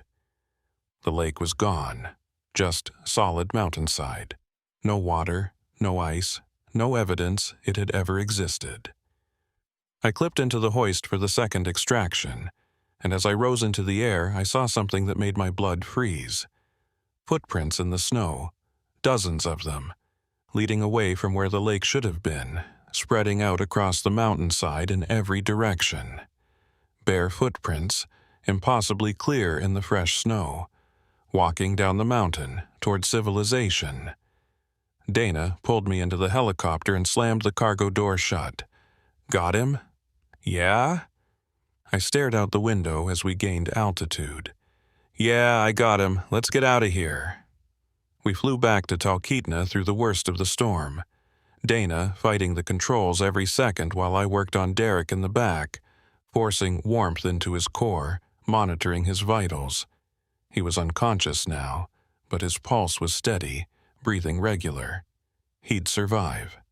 Unlike his partner, who was somewhere at the bottom of a lake that didn't exist, or walking the slopes with a thing that wore his face. When we landed at Talkeetna General, medical teams rushed Derek inside. I gave a brief statement to the attending physician. 2 climbers, 1 recovered, 1 lost. The doctor didn't ask too many questions. People died on Denali. It was a sad fact, but not a surprising one. Dana found me in the hallway 20 minutes later, 2 cups of coffee in hand. She offered me one without speaking. Thanks, I said. You look like you saw a ghost. Something like that. I sipped the coffee. It was terrible, burnt and bitter, but warm. The second climber, he went through the ice. I couldn't reach him. Dana studied me with those sharp pilot's eyes that missed nothing. Through the ice? The report said that whole area is solid rock. No lakes, no water features. I know what the maps say. So what are you saying, that there's an unmapped lake at 16,000 feet? I wanted to tell her everything. About the perfectly circular lake, about the thing with webbed hands rising from black water, about the footprints leading down the mountain. But I knew how it would sound. Knew I'd be pulled from field duty, sent for psychiatric evaluation, branded as unreliable. I'm saying it was dark. Visibility was 0, and I might have been confused about the exact location. Maybe he fell into a crevasse. Maybe I was too far away to see clearly. Dana didn't look convinced, but she let it drop. The second climber's name was Nathan Pierce. 32, software engineer from Seattle, experienced mountaineer. His family's been notified. Recovery team will go up when the weather clears. Recovery team. They wouldn't find a body. I knew that with absolute certainty. But I nodded and said, "Good, that's good." We sat in silence for a while, drinking bad coffee and listening to the storm rattle the windows. Finally, Dana stood. "I need to get back to Talkeetna, file my flight report. You need a ride back to the station?" "I'll grab a cab, thanks for the coffee." She paused at the door. "Caleb, whatever you saw up there, you should talk to someone about it. This job puts things in our heads that don't go away on their own." "I know, I will." Another lie. I wouldn't talk to anyone because I didn't want to believe it myself. Wanted to convince myself it was altitude, stress, the darkness playing tricks. But when I closed my eyes, I saw those footprints spreading across the snow, heading down, toward towns and roads and people who had no idea what was coming. I didn't sleep for 3 days after the rescue. Every time I closed my eyes, I saw that thing rising from the water. Saw Nathan Pierce's empty smile. Heard the ice groaning beneath my feet like something alive and hungry. Derek Sanderson recovered. Frostbite on 3 toes, but he'd keep the foot. He didn't remember much from that night, just fragments.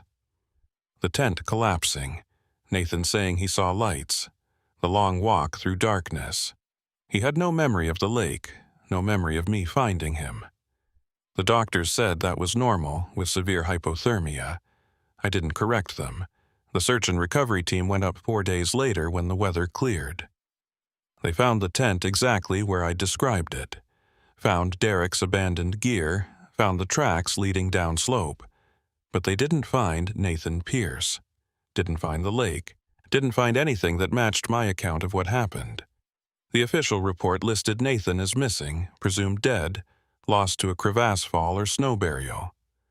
Standard mountain fatality. Tragic, but not unusual. I should have let it go, should have filed the paperwork, attended the debriefing, moved on to the next emergency. That's what you do in this job. You save who you can, grieve who you can't, and keep working because the mountain never stops producing victims.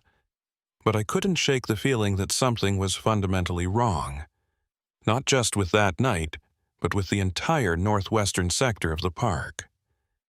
I started pulling incident reports from the past 6 months looking for patterns.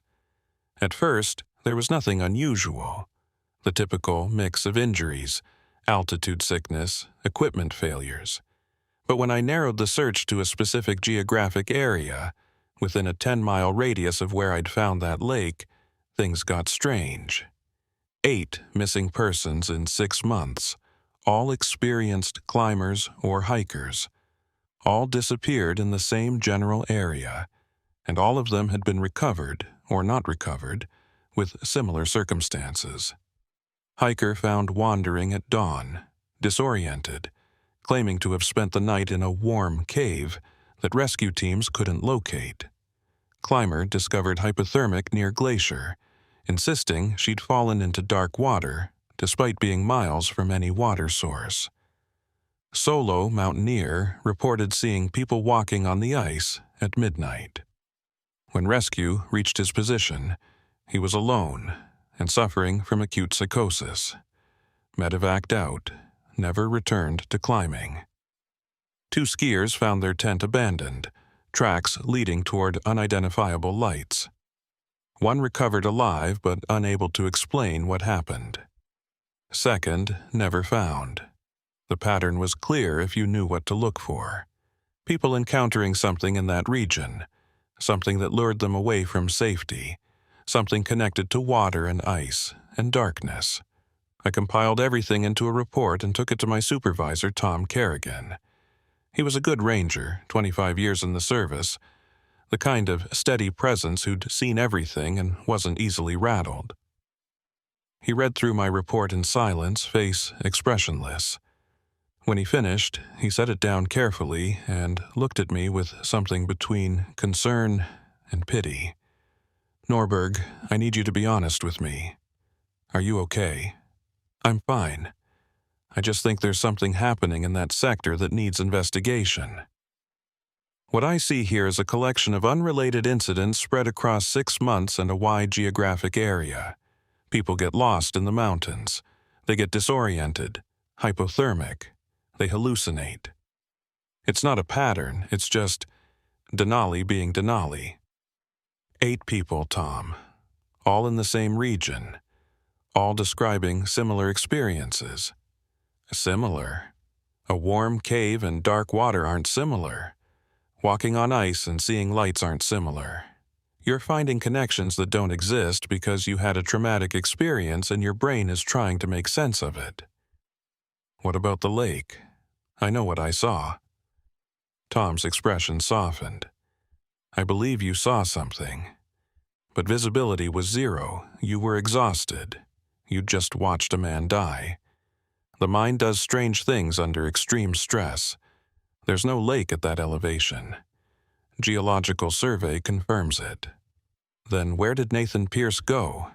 Into a crevasse, or off a cliff, or buried in a snowfield that won't thaw until summer? We may never know. That's the hard truth of mountain rescue. Sometimes people just vanish and we never get answers. He stood, signaling the conversation was over. Take some time off. You've been running night operations for 6 years straight. That kind of schedule wears on a person. Get some rest. Do something that doesn't involve mountains or emergencies. Come back when you're ready.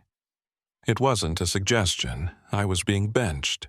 I spent the next 2 weeks in my cabin outside Healy, trying to follow Tom's advice. I read books, watched movies, took long walks in the woods near my property. normal, healthy activities that normal, healthy people did. But every night, I'd pull out the incident reports and study them again, looking for something I'd missed, some detail that would make the pattern undeniable. On the 15th day, my phone rang. Dana Whitlock. "Norberg, you busy?" "Not particularly. Why?" "I need someone to help me with something. Off the books. Are you interested?" 20 minutes later, I was driving to meet her at a small airfield south of Wasilla. She was waiting beside her helicopter, arms crossed, looking troubled. "What's this about?" I asked. "I've been doing some thinking about that night, about what you said you saw." She pulled out a tablet, showed me a map with several points marked. "I've been reviewing my flight logs from the past year.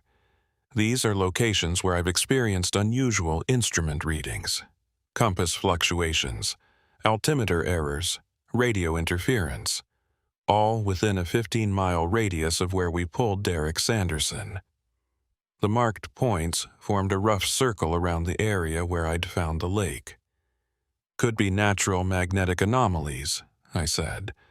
"The area has a lot of iron deposits." That's what I thought. Except iron deposits don't move. These anomalies are spreading. 6 months ago, I had maybe 3 spots where instruments acted weird. Now, it's a dozen, and they're all migrating downslope toward lower elevations. She zoomed in on the map. 2 weeks ago, I flew a supply run to a research station at 8,000 feet. Instruments went haywire for about 90 seconds. Compass spinning, altimeter showing I was underwater, radio filled with static. When I landed, the ground crew said they hadn't noticed anything unusual. So, what are you thinking?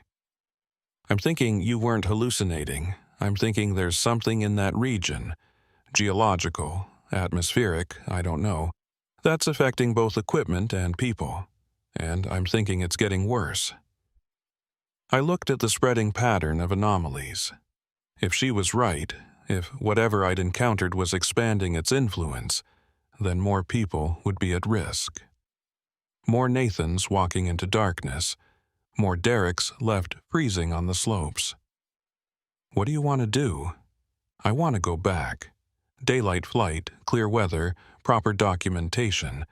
I want to map every square mile of that area and find out what's actually there. Tom benched me. If he finds out I'm doing unauthorized flights, then we don't tell him. This is my chopper, my fuel, my flight plan. You're just a passenger who happens to know the terrain. She checked her watch.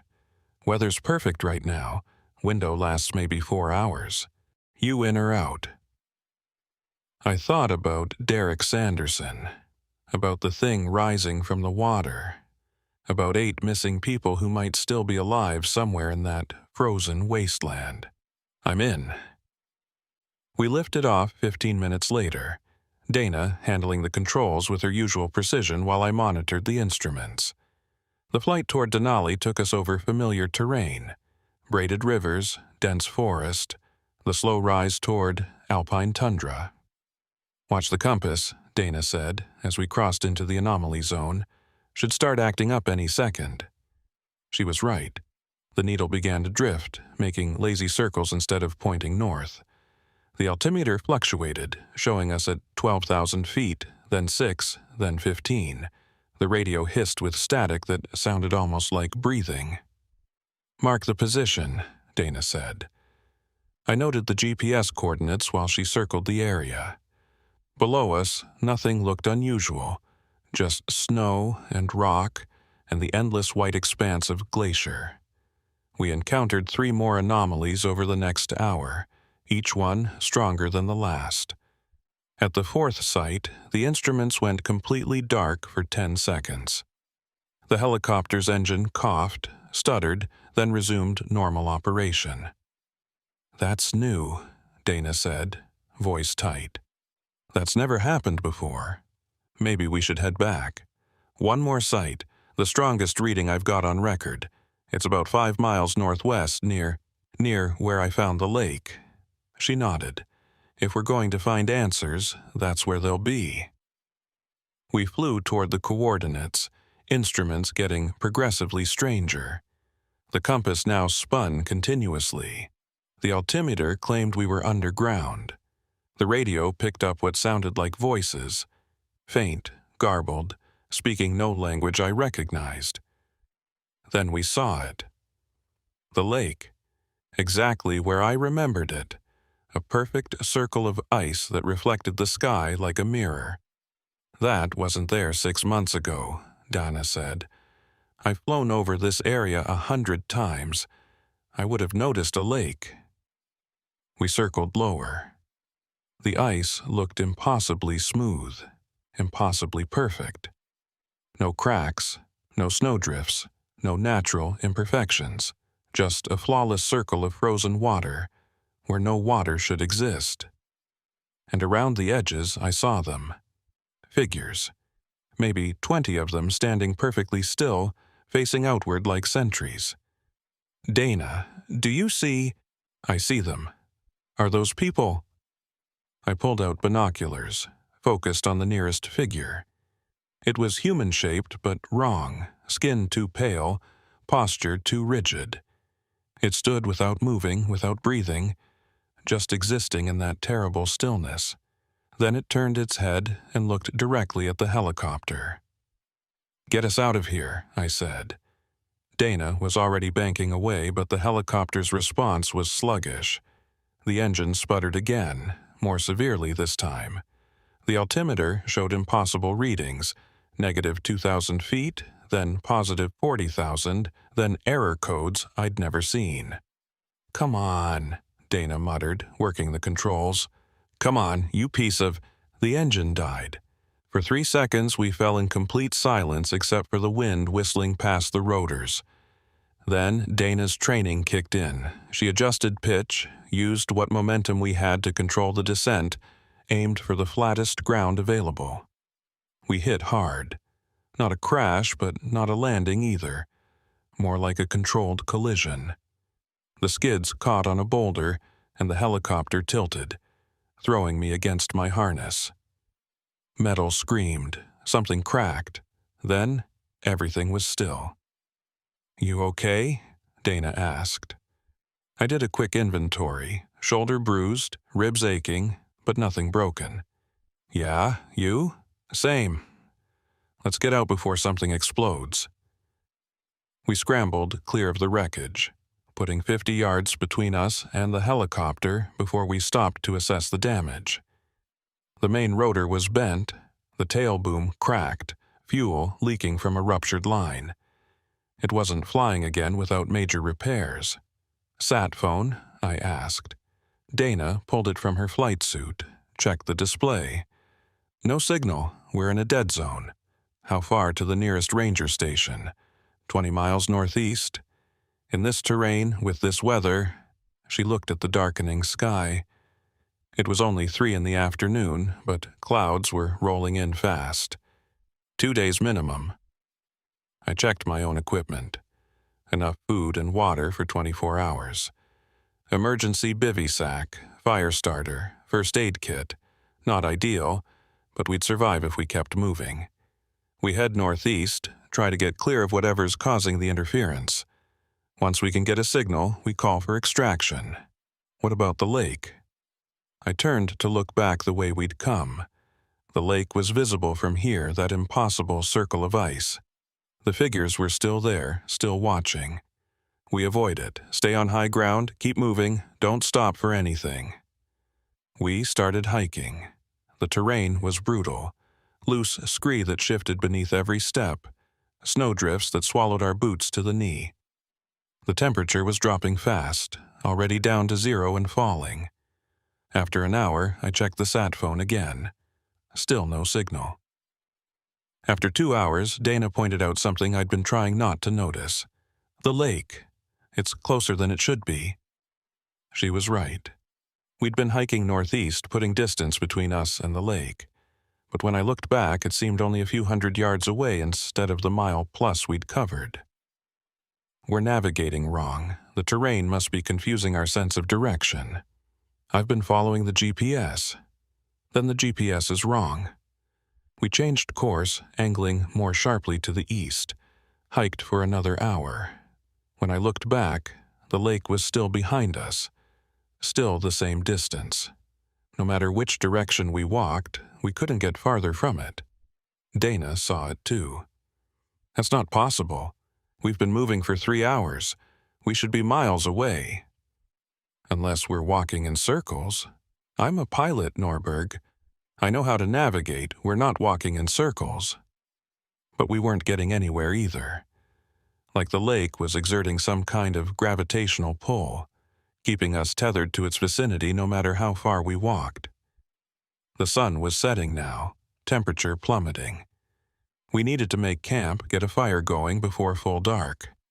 I found a spot with some natural wind protection and started gathering what little burnable material existed at this elevation. While I worked, Dana tried the sat phone again. This time, she got something. Not a clear signal, but a broken connection that cut in and out. Locate your position. Weather moving in. Extraction impossible until... Then nothing. She tried again. Got only static. Did you get coordinates out? I don't know, maybe. We'll find out tomorrow if someone shows up. I got a small fire going, using chemical starters and dried lichen. It wasn't much, but it created a sphere of warmth and light in the gathering darkness. We huddled close to it, eating energy bars and melting snow for water. Tell me about the first time you flew, I said. Anything to break the oppressive silence. Dana smiled faintly. Coast Guard training, Kodiak Island. My instructor was a sadistic bastard named Kurtz, who thought the best way to teach was to scare you half to death. Third flight, he killed the engine at 500 feet and told me to land on a ship's helipad in 20-knot winds. Did you? Clipped the rail and nearly dumped us in the ocean. He passed me anyway. Said anyone who could recover from that kind of mistake under pressure would make a good rescue pilot. She poked the fire with a stick.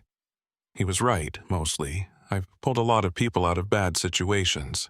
But this is different. How so? Every other rescue. I've known what I'm up against. Weather, distance, injuries. They're all quantifiable problems with known solutions. But this? We don't even know what we're dealing with. Can't navigate away from it. Can't call for help. Can't... She stopped. Listening. I heard it too. Footsteps, crunching through snow, coming from the direction of the lake.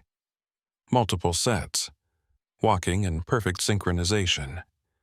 I grabbed my Glock, chambered around. Dana found a fist-sized rock. We stood back to back, watching the darkness beyond the firelight.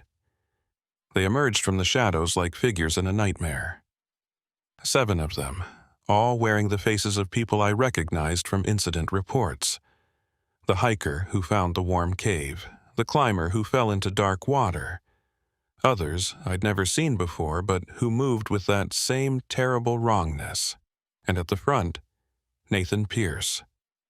Still wearing the clothes he'd died in, still smiling that empty smile. "Hello, Ranger Norberg," he said. Not his voice. Too flat, too hollow. "We've been waiting for you to come back."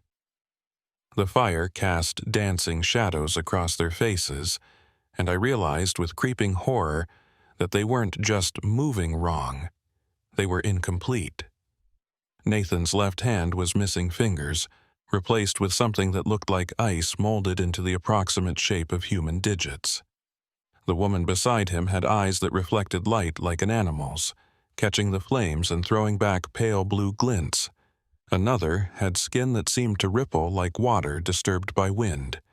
"Stay back," I said, raising the Glock. My voice sounded steadier than I felt. "I don't want to shoot, but I will."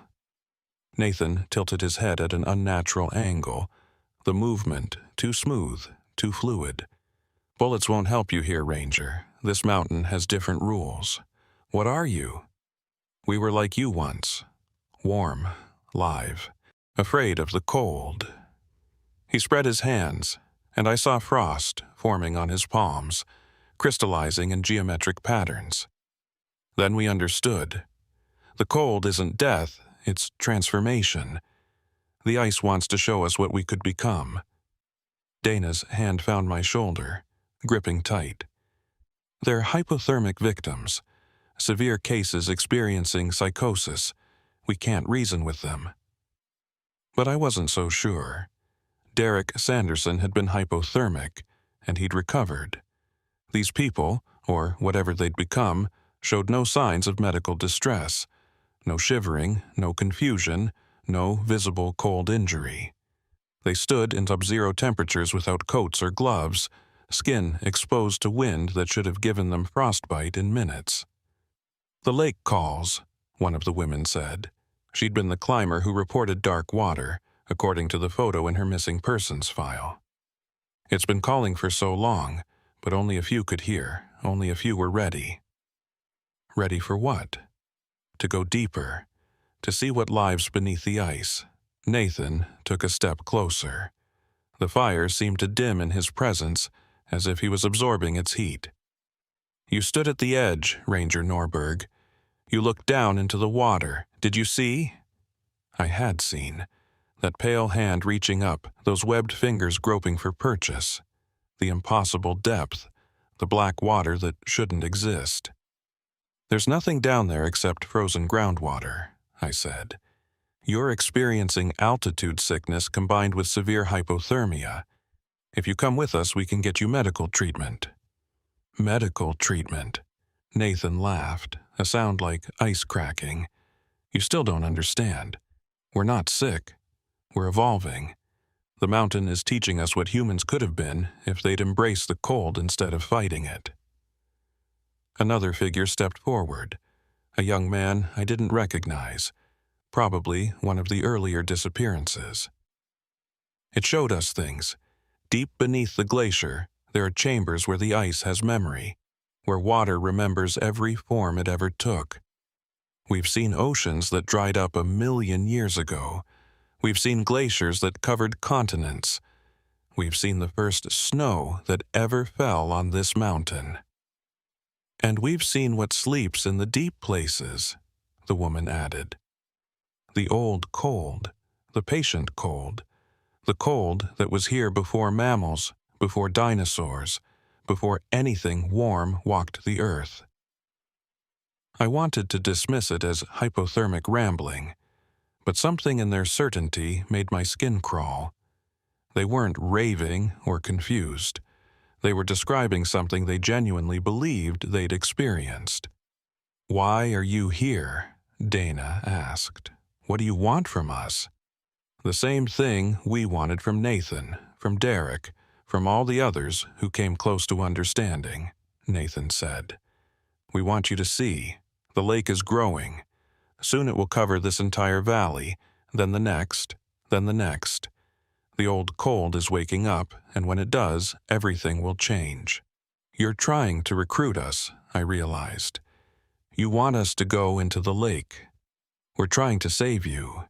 When the ice comes, those who haven't adapted will die. Those who've accepted the transformation will thrive in the new world." He gestured toward the darkness behind him, and I saw it.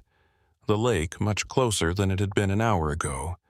Its surface glowed faintly with bioluminescence, patterns of light moving beneath the ice like slow lightning.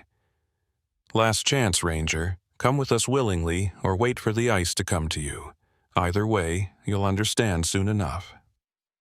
I made my decision in the space of a heartbeat. I fired 3 shots into the air. The universal distress signal, banking on the hope that someone might hear, that we weren't as isolated as we thought. The gunshots echoed off the mountains, and for a moment the figures flinched. Not from fear of bullets, but from the sound itself, as if noise was painful to them. "Run," I told Dana. "Northeast, stay on high ground, don't stop." We ran. Behind us, I heard them following. Not running, just walking with that same measured pace. They didn't need to hurry. They knew something we didn't, something about this landscape that made escape impossible. The terrain fought us with every step. Loose rocks turned ankles. Hidden ice patches sent us sliding. The darkness was absolute except for our headlamps, which created narrow tunnels of light in an ocean of black. Dana pulled ahead, her Coast Guard conditioning giving her an edge. I followed, lungs burning, legs screaming, the Glock a heavy weight on my hip. We crested a ridge and stopped, both of us gasping for air that was too thin and too cold. Below us, spreading across the entire valley like a malignant growth, was the lake.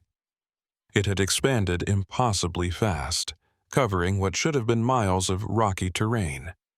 The ice glowed from within, pulsing with that same bioluminescence.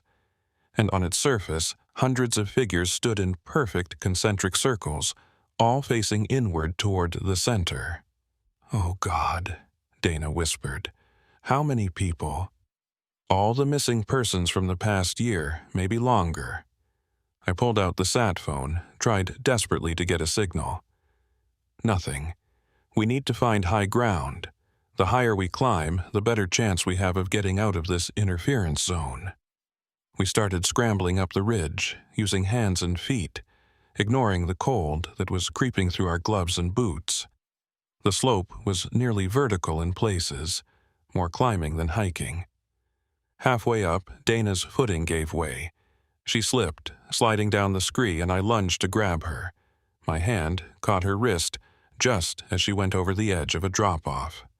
For a terrible moment, I held her entire weight. My shoulders screamed.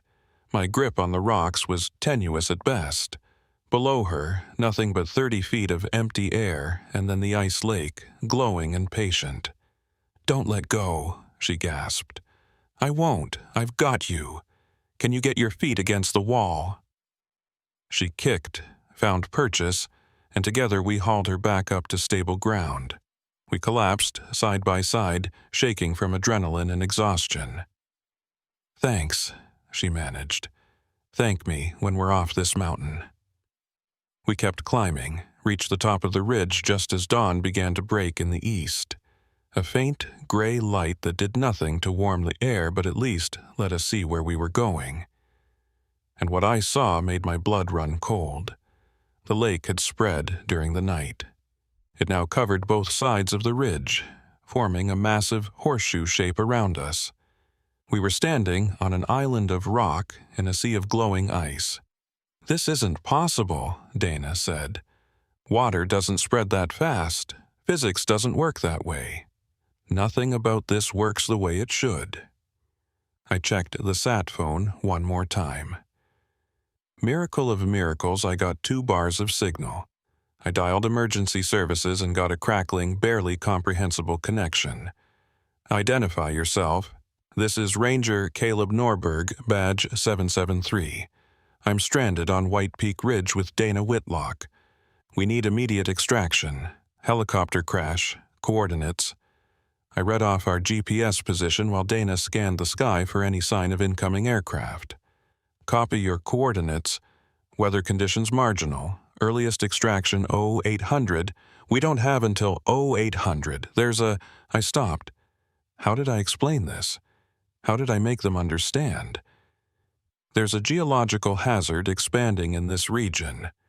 Fast-moving ice formation. We're surrounded and running out of ground. Repeat, geological hazard. Just get someone here as fast as you can." The connection died. I had no idea if they'd heard enough, if they believed me, if help was actually coming. Dana pointed toward the lake. "They're coming." The figures were crossing the ice, hundreds of them now, all converging on our position. Moving slowly but inevitably, like a tide rising. We couldn't run anymore. Nowhere to go except up, and there was no more up to climb. We were at the peak of the ridge, backs literally against the wall. "How many rounds you have left?" Dana asked. I checked the magazine. 12. "You?" She hefted her rock. "1 throw. Better make it count." Nathan Pierce was the first to reach our position. He climbed the ridge with impossible ease, hands finding holds that shouldn't exist, pulling himself up vertical sections that would challenge professional climbers. When he stood before us, I saw that the transformation had progressed. His skin was now more ice than flesh, translucent and crystalline. When he spoke, frost formed in the air. "You can't escape the cold, Ranger. It's everywhere. In the air you breathe, in the ground beneath your feet. You've been breathing it in since you arrived. Can't you feel it? The ice forming in your lungs." And God help me, I could. A tightness in my chest, a crystalline coldness that had nothing to do with the temperature. Like something was crystallizing inside me, spreading with each breath. "Fight it," Dana said beside me. "It's psychological. He's getting in your head." But when I looked at her, I saw frost forming on her eyelashes, her lips turning faintly blue. We were both being affected, both transforming slowly into whatever these people had become. "Last chance," Nathan said. "Come with us willingly. The transformation is easier if you don't fight. If you resist, the ice takes you anyway, but the process is unpleasant." I raised the Glock, aimed at his chest. "Come any closer and I'll shoot." "Go ahead, see what happens." I fired once. The bullet hit him center mass, passed clean through, and came out the other side. No blood, no reaction, just a hole in his torso that sealed itself immediately with fresh ice. "Bullets are for warm things," Nathan said. "For flesh and blood, we're neither anymore." The other figures reached the top of the ridge, surrounding us in a loose circle. Too many to shoot, too many to fight. Dana grabbed my hand, and I felt her shaking. Whether from fear or from the cold spreading through our bodies, I couldn't tell. This was it. This was where it ended. Transformed into ice sculptures at the top of a ridge, joining the ranks of the lost and the changed. Then I heard it, distant at first, but growing louder, the distinctive whop, whop, whop of helicopter rotors. A rescue bird appeared over the eastern ridge, searchlight sweeping across the mountainside. It wasn't from our park. Coast Guard markings, probably scrambled from Anchorage when they got my distress call. The figures turned toward the sound, and for the first time, I saw something like uncertainty in their movements. The helicopter represented the warm world, the world of machines and fuel and human technology. It was anathema to what they'd become. "Now!" I shouted to Dana, "while they're distracted!" We ran toward the only open gap in the circle, pushing past figures that grabbed at us with ice-cold hands. I felt fingers close around my arm and jerked away, leaving fabric behind. The helicopter was circling, trying to find a place to set down. There wasn't one. The terrain was too rough, the space too limited. But they lowered the rescue basket anyway, the winch operator hanging out the door, shouting instructions we couldn't hear over the rotors. We reached the edge of the ridge as the basket touched down 30 feet away. The figures were recovering from their shock, turning back toward us with renewed purpose. I covered Dana while she ran for the basket. She grabbed it, climbed in, signaled for lift. The winch pulled her up, but too slowly. The basket rising inch by inch while Nathan Pierce and the others closed the distance. 20 feet. 15, 10. Dana cleared the ridge, and the basket descended again for me. I started running, but my legs weren't responding right. The ice in my lungs had spread, making each breath a struggle. My vision was blurring, frost forming on my corneas. 5 feet from the basket, Nathan caught up to me. His hand closed around my ankle like a frozen manacle. "You're already one of us," he said. "Can't you feel it? The cold is in your bones now. Fighting just makes it worse." I kicked backward with my free leg, connected with his face. It felt like kicking a concrete wall, but the impact surprised him enough that his grip loosened. I lunged for the basket, caught the rim, pulled myself in. The winch engaged, hauling me up just as more figures reached my position. Hands grabbed at my boots, trying to pull me back down. Then we cleared the ridge and I was rising into open air, the mountain falling away below me. The winch operator dragged me into the helicopter's cargo bay, slammed the door shut. "Got both of you," he shouted over the rotors. "Pilot's taking us straight to Fairbanks General. You both need medical attention." I collapsed against the bulkhead, chest heaving, trying to process what had just happened.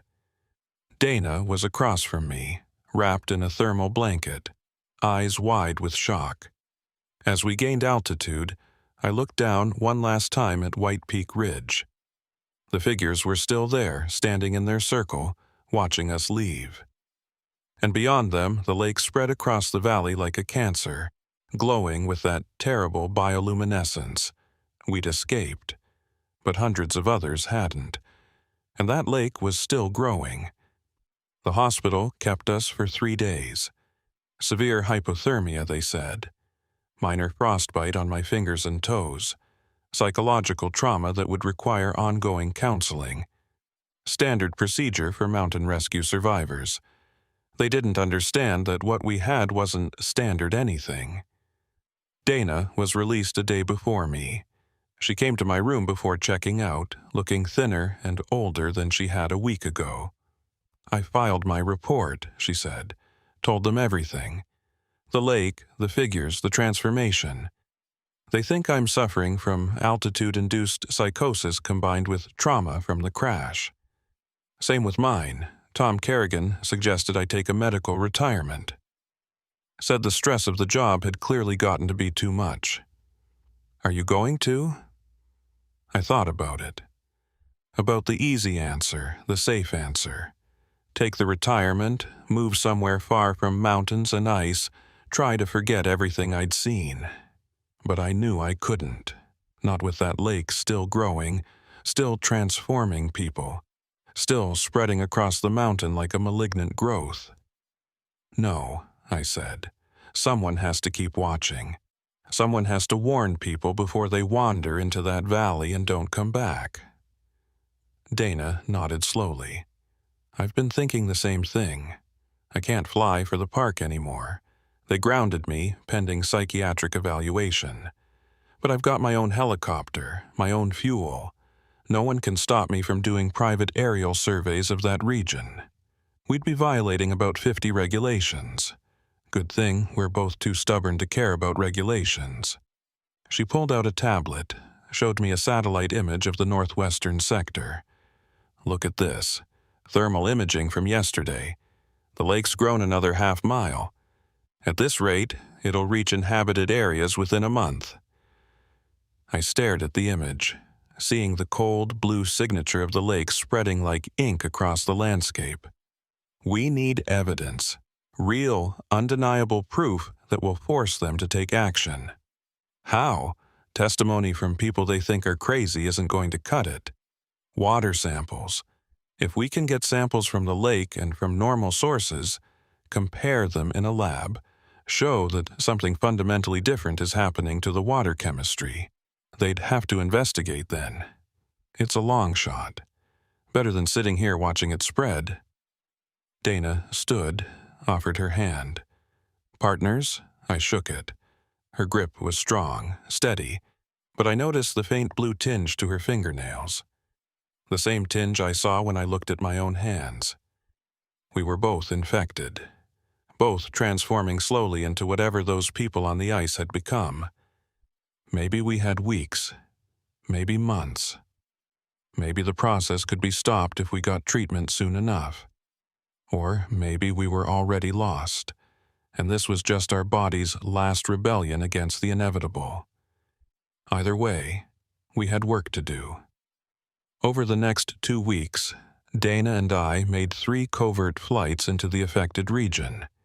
Each time, we documented the lake's expansion, took readings with every instrument we could acquire or borrow, and each time, the transformation in our bodies progressed a little further. My fingers were going numb more frequently.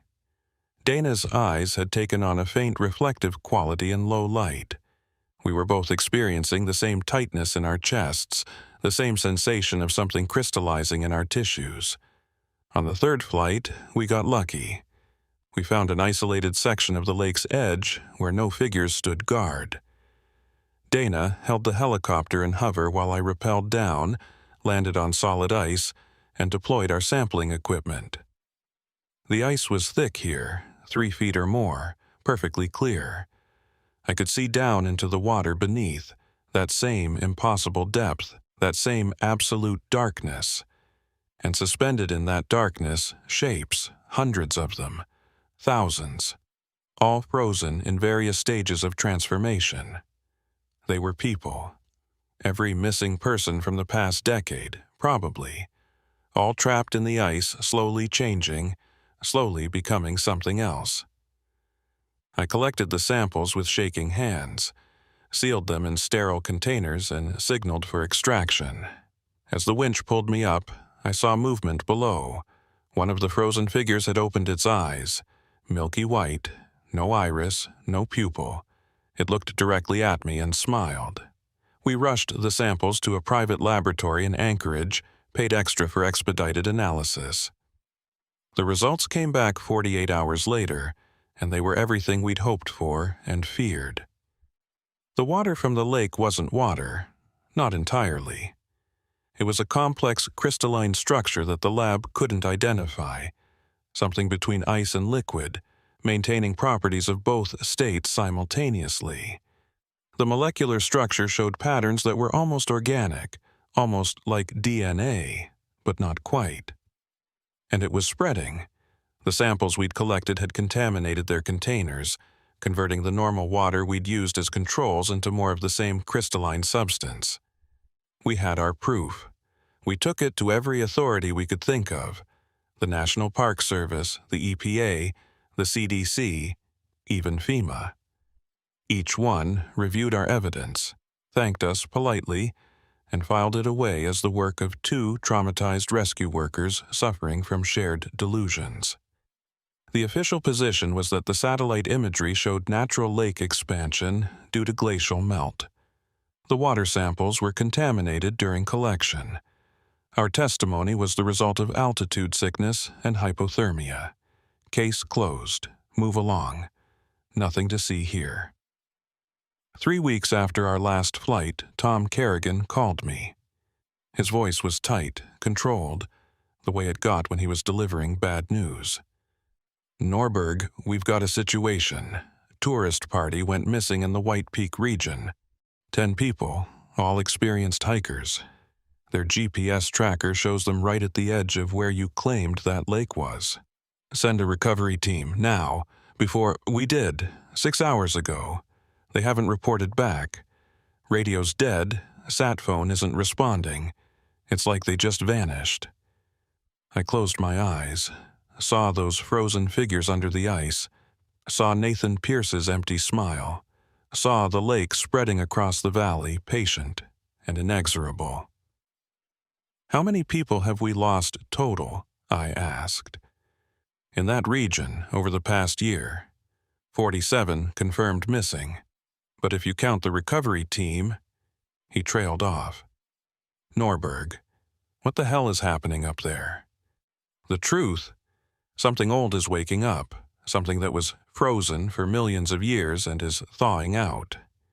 And it's converting everything it touches into more of itself. That's not possible. 6 months ago, I would have agreed with you. Now?" I looked at my hands, saw the translucent quality spreading up from my fingernails. Now, I'm not sure what's possible anymore. Tom was quiet for a long moment. "What do we do?" "Evacuate everyone within a 20-mile radius. Close that entire sector. Don't let anyone in. Don't send any more rescue teams. Quarantine it like it's radioactive, because in a sense it is. I can't authorize that based on unverified. Then watch the satellite feeds. Watch that lake spread. And when it reaches the first populated area, when people start transforming into ice sculptures and walking into the wilderness, remember that I warned you." I hung up before he could respond. Dana was waiting in my cabin when I got home, looking worse than I felt. The blue tinge had spread to her lips now, and when she breathed, I could see frost forming in the air. "We're running out of time," she said. "I can feel it. The ice is winning." "I know. I've been thinking about what Nathan said, about how resistance makes it worse. What if we stopped fighting? You want to go back to the lake." "I want to understand what we're becoming, whether there's any way to reverse it, or if this is just who we are now." I thought about Derek Sanderson, who'd recovered from hypothermia and gone back to his normal life. But he hadn't been exposed like we had, hadn't breathed in the ice, hadn't let it into his lungs and bones. If we go back, we might not come out as ourselves. If we don't go back, we'll transform anyway. At least this way we might learn something, might find a weakness, a way to stop the spread. She was right. The ice was in us, spreading with each day. We were becoming what we'd feared, whether we wanted it or not. "One more flight," I said. "We go to the lake. We try to understand what's happening. And if we can't stop the transformation, at least we document everything. Leave a record for whoever comes after." We flew out the next morning, Dana pushing the helicopter hard, ignoring the instrument warnings and the grinding sound coming from the engine that had never been properly repaired. The lake was visible from 10 miles away now, a massive expanse of glowing ice that covered the entire northwestern sector. Dana set us down on a stable outcrop overlooking the lake. We climbed out, and I felt the pull immediately. The same gravitational tug I'd experienced before, trying to draw me toward the ice. The figures were there, waiting. Nathan and the woman and hundreds of others, all standing in concentric circles around the lake's center. When they saw us, they didn't move or speak, just watched with those reflective eyes. "Last chance to turn back," I told Dana. "No turning back. Not for either of us." She started walking toward the lake, and after a moment's hesitation I followed. We walked past the circles of transformed people, none of whom tried to stop us. They just watched, patient and knowing, as we approached the lake's edge. The ice here was so clear it was almost invisible.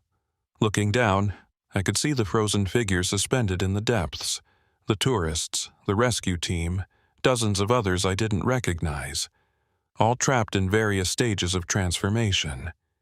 And below them, deeper in the ice, I saw something else, something vast and old and utterly alien, a shape that was almost tentacular, almost crystalline, almost organic, but fundamentally none of those things.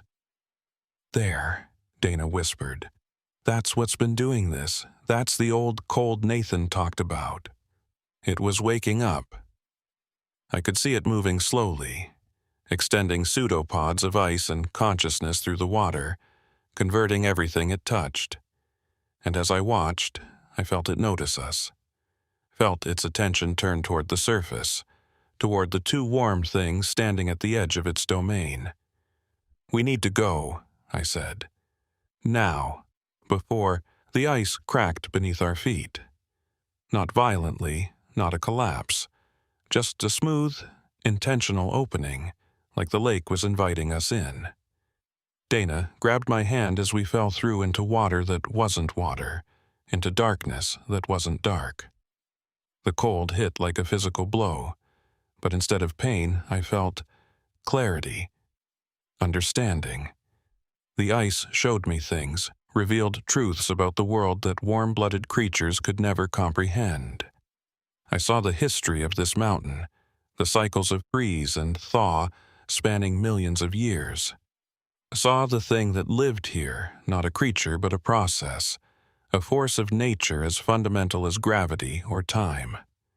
It had been dormant for eons, trapped in permafrost, waiting for the climate to shift enough to let it wake. And now it was awake, and it was doing what it had always done, converting heat into cold, life into stasis, chaos into crystal order. We were part of that process now. The ice was rewriting us at a molecular level, optimizing us for the coming age. An age where the old cold would spread across the planet, where temperatures would drop and glaciers would advance and everything warm would either adapt or die. I felt Dana beside me, transforming in tandem. Felt our separate identities beginning to blur, to merge with each other and with the ice and with the vast intelligence that suffused this place. And in that moment, I understood what Nathan Pierce had tried to tell me. This wasn't death. It was evolution. Painful, unwanted, but ultimately inevitable. The warm age of mammals was ending. The ice age was beginning again, and we would be there to see it, transformed and patient, watching the world freeze. They found the helicopter 3 days later, abandoned on the outcrop overlooking the lake. No sign of the occupants. No bodies, no equipment, no indication of what had happened. The lake continued to spread. Within a month, it reached inhabited areas. People reported strange experiences, feeling pulled towards the water, hearing voices in the ice, finding their neighbors standing motionless in the snow with frost-covered skin and reflective eyes. The authorities finally took action, but by then it was too late. The quarantine zone expanded weekly. Towns were evacuated, roads were closed, and still the ice spread, patient and inexorable. Sometimes, on clear nights, pilots flying over the region report seeing figures on the ice, hundreds of them, standing in perfect circles, all facing inward toward something in the depths. They say if you look closely, you can recognize faces, missing persons from years past, rescue workers who went to help and never returned. And two figures always stand together at the edge, hand in hand, watching the sky. A ranger and a pilot, forever keeping watch over the spreading cold. Some people say they're trying to warn us. Others say they're waiting for more to join them. I think they're doing both. Because the ice is patient, the ice is everywhere, and sooner or later, the ice always wins. The permit stated that Soren Beck would be out for 5 days photographing wildlife around Wonder Lake during the winter season. He was 12 hours over the required time to report his status via satellite. I am Felix Hargreaves, and I served as a park ranger in Denali for 9 years. When photographers neglected to check in, it was usually because they had been captivated by the magic of nature and forgotten the protocol. However, it was also long enough to know that usually did not mean always. The half-day window between routine and emergency was rapidly closing. The temperature had dropped to -25 overnight, with wind chill pushing it closer to -40. Beck's permit listed him as experienced, former National Geographic contributor, multiple Arctic expeditions, proper cold weather gear. But experience didn't make you immune to avalanches, didn't stop ice from cracking beneath your feet, didn't prevent a simple twisted ankle from becoming a death sentence when you were 15 miles from the nearest road. I loaded the snowmobile with emergency supplies at dawn. Trauma kit, thermal blankets, two-way radio, sat phone, avalanche probe, 72-hour rations. The Glock 10mm went into its holster.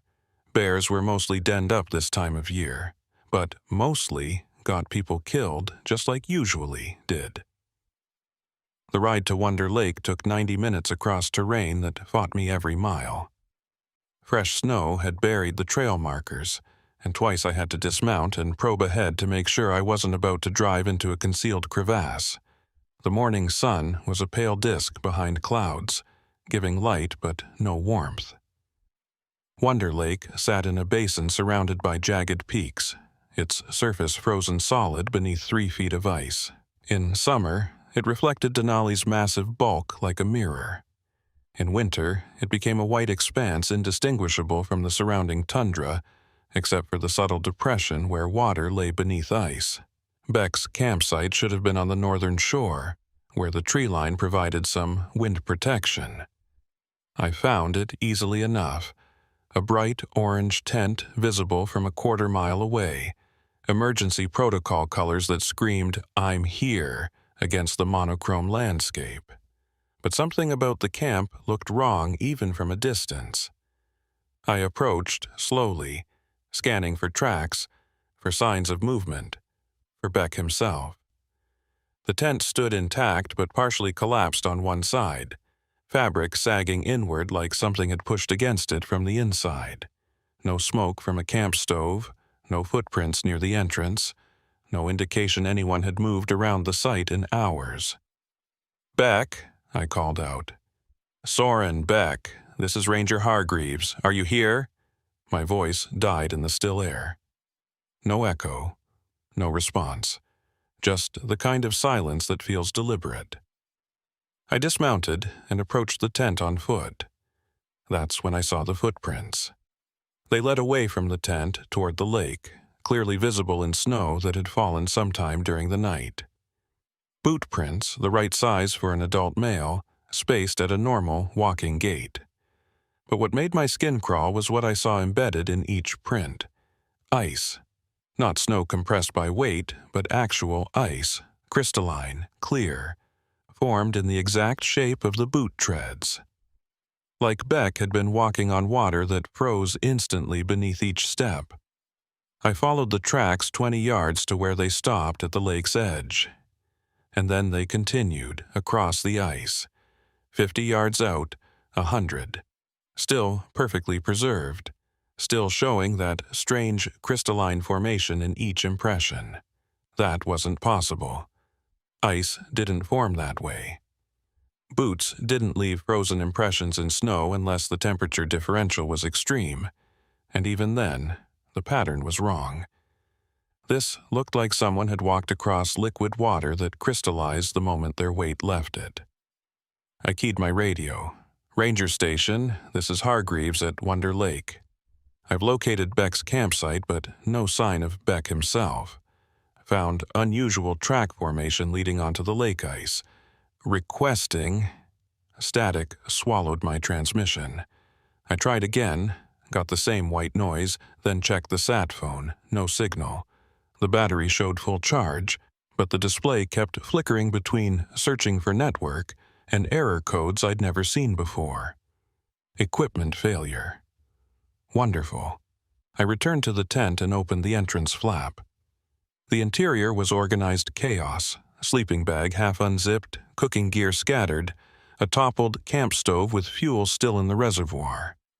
Beck's pack sat against the far wall, partially unpacked, spare clothes spilling from the top. But what caught my attention was the camera equipment. Professional grade, thousands of dollars worth of lenses and bodies, all carefully packed in foam cases, all still here. No photographer walked away from that kind of gear, not voluntarily. I found Beck's journal in a side pocket of his pack. The last entry dated yesterday morning. Day 3. Caught amazing sunrise over Denali, light like I've never seen, almost crystalline. The lake ice is doing something strange. Keeps hearing cracking sounds even though temperature hasn't risen above 0. Wildlife scarce. No moose, no ptarmigan, nothing. Too quiet. Planning to investigate the lake's south shore this afternoon. Surface looks different there. Almost luminous in certain angles. Below that, in shakier handwriting, a second entry with no timestamp. Can't stop thinking about the ice. The patterns in it. They look intentional. Geometric. Like someone designed them. Need to photograph this. Need to document before it changes. That was it. No indication of distress. No mention of illness or injury. Just a photographer obsessed with unusual ice formations. I stepped back outside and studied the lake. From this angle, in the flat morning light, it looked completely normal. just frozen water, wind-scoured and blank. But Beck had seen something that drew him out onto the ice. The footprints were still there, leading outward in a straight line. I followed them on foot, testing the ice carefully with each step. It was solid, thick enough to support a snowmobile. But every 20 feet or so, I'd hear a sound, a soft crack, a groan of shifting ice, the kind of noise that made your hindbrain scream danger. At 100 yards from shore, I found Beck's camera. It was a professional DSLR with a telephoto lens, expensive equipment now partially buried in the ice. Not sitting on top of it, but embedded in it, like the ice had melted and then refrozen around the camera body. I knelt and tried to pull it free. The ice held firm. I could see the camera's display screen through the crystal-clear ice, still showing the last image Beck had captured. It was a photograph of the ice itself, a close-up showing the surface in extreme detail. And in that detail, I saw what Beck must have seen: patterns. Crystalline structures that were too regular, too precise to be natural. They formed spirals and fractals, geometric designs that looked almost like writing in a language made of frozen water. I pulled out my own phone and photographed the camera screen through the ice, zooming in to capture as much detail as possible. The patterns were mesmerizing, drawing the eye inward, deeper into the spiral formations. I caught myself staring and had to forcibly look away. That's when I noticed my breath wasn't fogging anymore. I was breathing normally, lungs pulling in air at -25, but no vapor was forming when I exhaled. The air around me felt warmer somehow, despite the temperature reading on my gear showing no change. Something was wrong with this place. Wrong in a way that had nothing to do with weather or wildlife or any normal backcountry hazard. Beck's footprints continued past the camera, heading toward the center of the lake. I marked the camera's position with a bright orange flag, then kept following. 200 yards out, the ice changed. The surface here was different, clearer, smoother, almost like glass. And beneath it, I could see down into the water. Should have been murky, full of sediment and algae. But instead it was crystalline, transparent to impossible depths. And in those depths, shapes, long and dark, suspended in the water like massive logs. Except logs didn't move, didn't slowly rotate in place, didn't seem to track my movement across the ice above them. I stepped back instinctively, pulse hammering. Whatever those shapes were, they were alive. Huge, maybe 20 feet long, cylindrical bodies that looked almost segmented, like enormous underwater millipedes. Beck's footprints led directly over this section of ice, over whatever was swimming below. The tracks ended at exactly the center of the lake. Not at a hole in the ice, not at any visible disruption. They just stopped, the final footprint as clear and crystalline as all the others. Beyond that point, nothing. No body, no signs of struggle, no indication of what had happened. I stood at the end of the trail, trying to piece together a scenario that made sense. Beck had walked out here, seen something that compelled him to keep going, and then, what? Fallen through? But there was no hole. Turned back? But there were no return tracks. Vanished. The word felt ridiculous in my head, but it was the only one that fit. I pulled out the sat phone again, tried desperately to get a signal. Still nothing. The radio was equally useless, producing only static no matter what frequency I tried. Standard protocol said return to base, report the situation, come back with a full search team. But standard protocol assumed you could communicate with base. Assumed you could call for backup. I was 15 miles from the ranger station with no working communications, standing on a frozen lake with a photographer who'd vanished into thin air, and temperatures that would kill me if I spent the night unsheltered.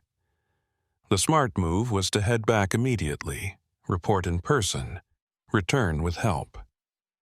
But something made me hesitate. Some instinct honed by 9 years of rescues told me that if Beck was still alive, every minute counted. If he'd fallen through the ice somehow, if he was trapped in an air pocket underneath, if there was any chance at all, I had to try. I spent the next hour doing a spiral search pattern, working outward from where Beck's tracks ended. Used my avalanche probe to test the ice every few feet, looking for weak spots or hidden holes. Found nothing except solid ice, 3 feet thick, consistent across the entire search area. The shapes in the water followed me. I could see them moving beneath the ice, pacing me, staying directly below wherever I walked. Up close, I could make out more details. The segmented bodies, small appendages along their lengths, something that might have been eyes clustered at one end. Not millipedes, not fish, something else entirely, something I had no name for. My watch showed 1,400 hours. I'd been on the lake for 3 hours. The sun was already starting its early winter descent, shadows lengthening across the ice. Another 2 hours of usable daylight, maybe less. I had to make a decision. That's when I heard it. Faint, but unmistakable. Someone calling for help. The sound came from beneath the ice. I dropped to my knees, pressed my ear against the frozen surface. There it was again, muffled and distorted, but definitely human. A voice, shouting something I couldn't make out. "Beck, Soren Beck, can you hear me?" The shouting stopped, then more clearly, filtered through 3 feet of ice and unknown depth of water. "Help! I'm trapped. Can't breathe much longer." He was alive. Somehow, impossibly, he was alive under the ice. I grabbed the avalanche probe and started pounding on the ice where the voice seemed strongest, trying to signal my position. "I'm right above you. Can you see light? Can you see where I am? Too dark. Water's black. Please, running out of air." I pulled out my ice axe and started chopping. The ice was harder than it should have been, each strike sending shock waves up my arm, but barely chipping the surface. I swung again, putting my full strength into it. After 20 strikes, I'd made a depression maybe 2 inches deep. At this rate, it would take hours to break through 3 feet of ice. Beck didn't have hours. I abandoned the axe and ran back to my snowmobile, grabbed the emergency chainsaw I carried for clearing fallen trees, hauled it back to the spot, fired it up, and started cutting. The chainsaw screamed against the ice, throwing up a spray of frozen chips. The blade bit slowly, painfully slowly, but it was working. 1 inch, 2 inches, 3. Below me, Beck's voice had gone silent. I couldn't tell if that meant he'd passed out, or if the sound just couldn't penetrate anymore. Keep cutting, don't think, keep cutting. At 18 inches deep, the chainsaw's blade caught on something and died. I tried to restart it, got nothing. The motor had frozen, seized by the extreme cold and the strain of cutting through ice harder than any ice should be. I went back to the axe, widening the hole the chainsaw had started. My shoulders screamed. My hands ached even through the insulated gloves. But I kept swinging, kept chopping, because Beck was down there and I was his only chance. 24 inches. 26, 28. At 30 inches, the ice beneath me cracked. Not where I was cutting, but in a circle around me. A perfect geometric shape maybe 10 feet in diameter. The crack spread with the sound of gunshots, spiderwebbing outward in those same crystalline patterns Beck had photographed. I tried to step back, but the section of ice I was standing on tilted. Water surged up through the widening cracks, black and impossible cold. Then the ice gave way completely, and I plunged into darkness. The cold hit like a physical assault, driving the air from my lungs, seizing every muscle. I thrashed instinctively, trying to orient myself in water so dark I couldn't tell up from down. My heavy parka and boots were already pulling me deeper, waterlogged and impossibly heavy. Then hands grabbed me. Human hands, though the grip was weak, fumbling. Up. Beck's voice barely a whisper. Swim up. I couldn't see him, couldn't see anything, but I felt him pushing me upward. I kicked, fought against the weight of my gear, lungs screaming for air. My head broke the surface and I gasped, treading water in the hole I'd fallen through. Beck surfaced beside me, face pale as death, lips blue, eyes barely focused. He was conscious but clearly hypothermic, movements sluggish and uncoordinated. Grab. Edge, he managed. Pull. Yourself. But the edge of the hole was smooth ice. Nothing to grip. Every time I tried to pull myself up, my gloves slid off the surface. The water was so cold it felt like knives stabbing into every nerve.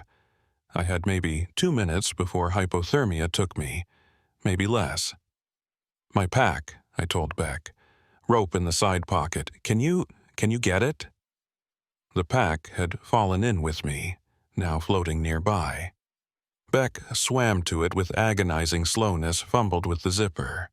His hands weren't working right, fingers too stiff to grip. I took over, numb fingers somehow managing to open the pocket and pull out the coiled rope. I swung one end toward the solid ice beyond the hole's edge, but it slid back each time, finding no purchase. We were going to die here, in this black water, under this impossible ice, both of us drowning together because I'd been stupid enough to stand in one place too long. Then something moved beneath us, one of those segmented shapes rising from the depths. I felt it brush against my leg, felt something hard and cold like chitin or bone. Beck made a sound between a whimper and a scream. The creature, because that's what it was, not a log, not a natural formation, circled us slowly. Then it surfaced, and I saw it clearly for the first time. It looked like nothing that should exist. A body made of interlocking plates of ice, crystalline and translucent. Appendages that were part leg, part fin, moving with fluid grace. And at the front, a cluster of structures that might have been eyes, reflecting our headlamps like mirrors. It studied us. I swear to God, it studied us with something approaching intelligence. Then it dove, and I felt displacement as it swam beneath us. The water churned, and something solid touched my boot. The creature's back, pushing upward. It's helping, Beck whispered, barely coherent. Get on its back. This was insane. This was hypothermia causing hallucinations. But when the creature surfaced again, right beside us, its plated back broke through the water level and held steady, offering itself as a platform. I didn't have time to question. I grabbed Beck and hauled him onto the creature's back, then pulled myself up beside him. The ice-plated surface was solid, freezing, but it was out of the water. The creature began swimming, carrying us toward the edge of the hole. When we reached solid ice, it held position long enough for us to scramble off, then dove again and vanished into the black water. I didn't process what had just happened. Couldn't process it. Just focused on the immediate problem. We were both soaking wet in minus 25-degree weather, which gave us maybe 10 minutes before deadly hypothermia set in. Tent, I managed through chattering teeth. Get to tent. We ran. Stumbled, really, both of us barely able to coordinate our limbs. The shore seemed impossibly far, but we kept moving, driven by pure survival instinct. We reached Beck's tent, and I tore it open, shoving him inside. My emergency kit was back at the snowmobile, but Beck had gear here. Sleeping bags, spare clothes, chemical heat packs. I stripped off his wet outer layers, doing the same for myself. My fingers so numb I could barely work the zippers. Chemical heat packs went into the sleeping bags. I forced Beck into one bag, climbed into the other, pulled them close together to share body heat. Then waited, shivering violently while the heat packs slowly did their work.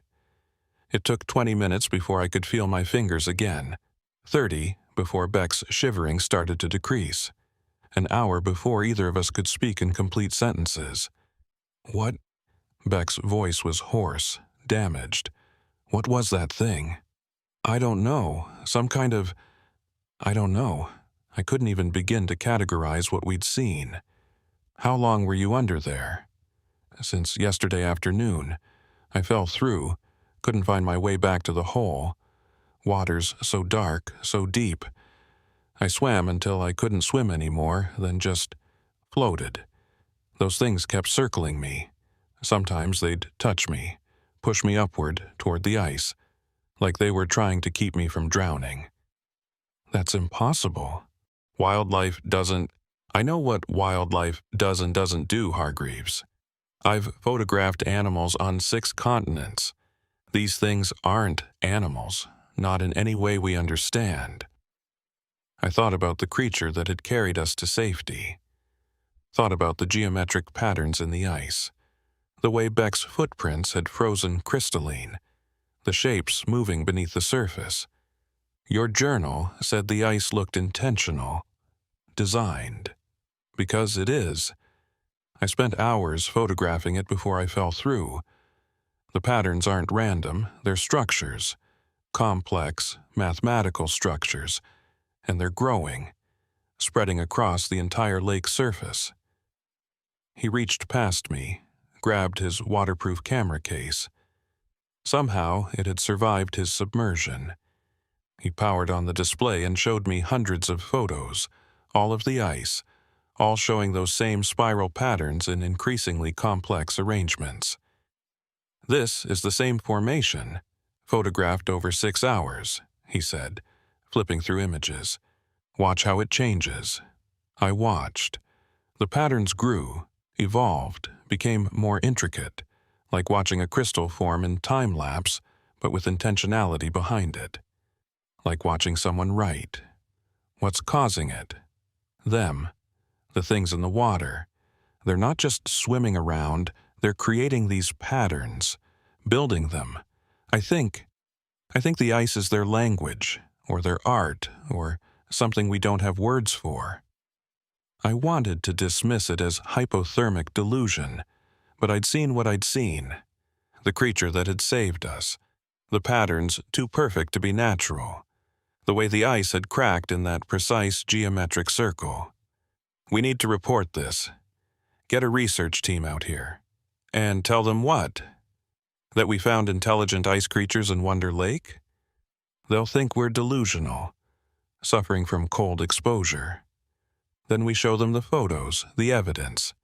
Beck laughed, a bitter sound. I've been photographing anomalies for 20 years, Hargreaves. Strange lights, unusual animal behavior, geological formations that don't match known patterns. You know how many times anyone has taken my evidence seriously? 0. They always find explanations. Atmospheric phenomena, misidentified species, natural processes we don't fully understand yet. This is different. Is it? Or are we just 2 guys who fell through the ice and nearly drowned? Our brains cooking up elaborate explanations for survival instinct and lucky breaks. I didn't have an answer for that. The rational part of my brain was already trying to recontextualize what I'd experienced. The creature was probably just a large fish or marine mammal, distorted by dark water and panic. The geometric patterns were natural crystal formation, given meaning by pattern-seeking human minds. The way we'd survived was luck and adrenaline, nothing more. But I didn't believe that. Couldn't make myself believe it. Outside the tent I heard something. A sound like ice cracking, but rhythmic, regular. Beck heard it too. We exchanged a glance, then I carefully unzipped the tent entrance and looked out. The lake was glowing, not with reflected light, but with its own luminescence. The entire frozen surface pulsed with soft blue radiance, and in that light, the geometric patterns were clearly visible. They covered the ice from shore to shore, spiral formations and fractal branches spreading like neurons in a vast frozen brain. And the creatures, there were dozens of them now, visible through the transparent ice, swimming in synchronized patterns that mirrored the designs on the surface above. "They're communicating," Beck whispered beside me. "Look at the patterns. They change when the creatures move. It's a responsive system. The ice shows what the creatures are thinking or saying or something." I watched for 5 minutes, mesmerized despite myself. The patterns did shift in response to the creatures' movements, new formations appearing, old ones dissolving.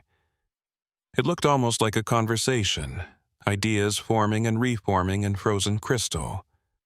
Then, slowly, a new pattern began to emerge near the shore, directly in front of our tent. It started as a simple spiral, then elaborated, became more complex, formed shapes that looked almost like letters in an alien alphabet. Beck grabbed his camera, started photographing frantically. "They're trying to communicate with us, specifically with us."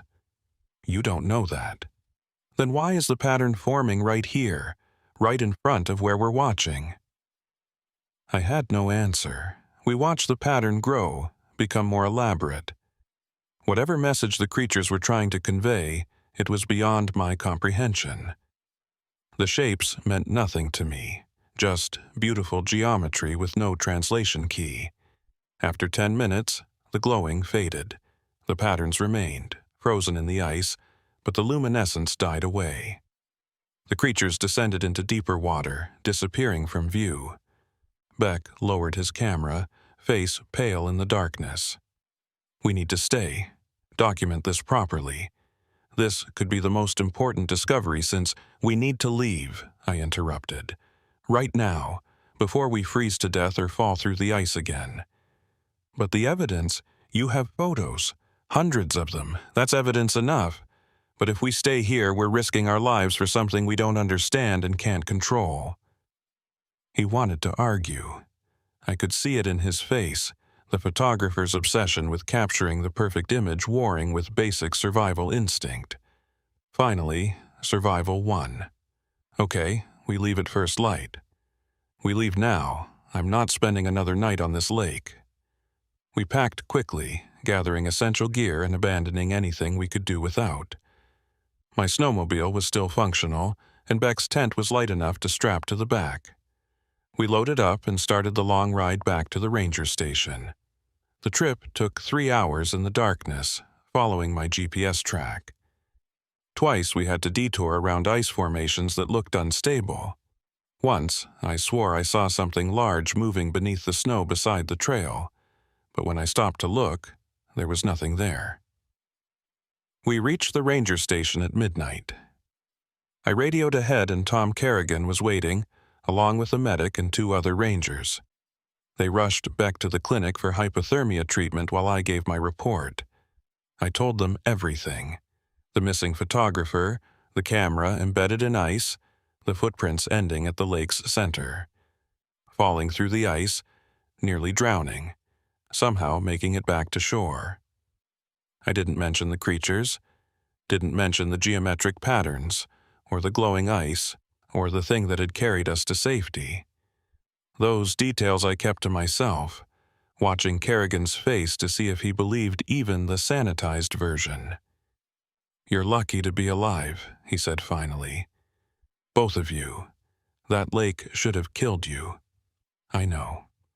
We'll send a team out at first light, recover your equipment, document the site. You're on medical leave until the doctor clears you."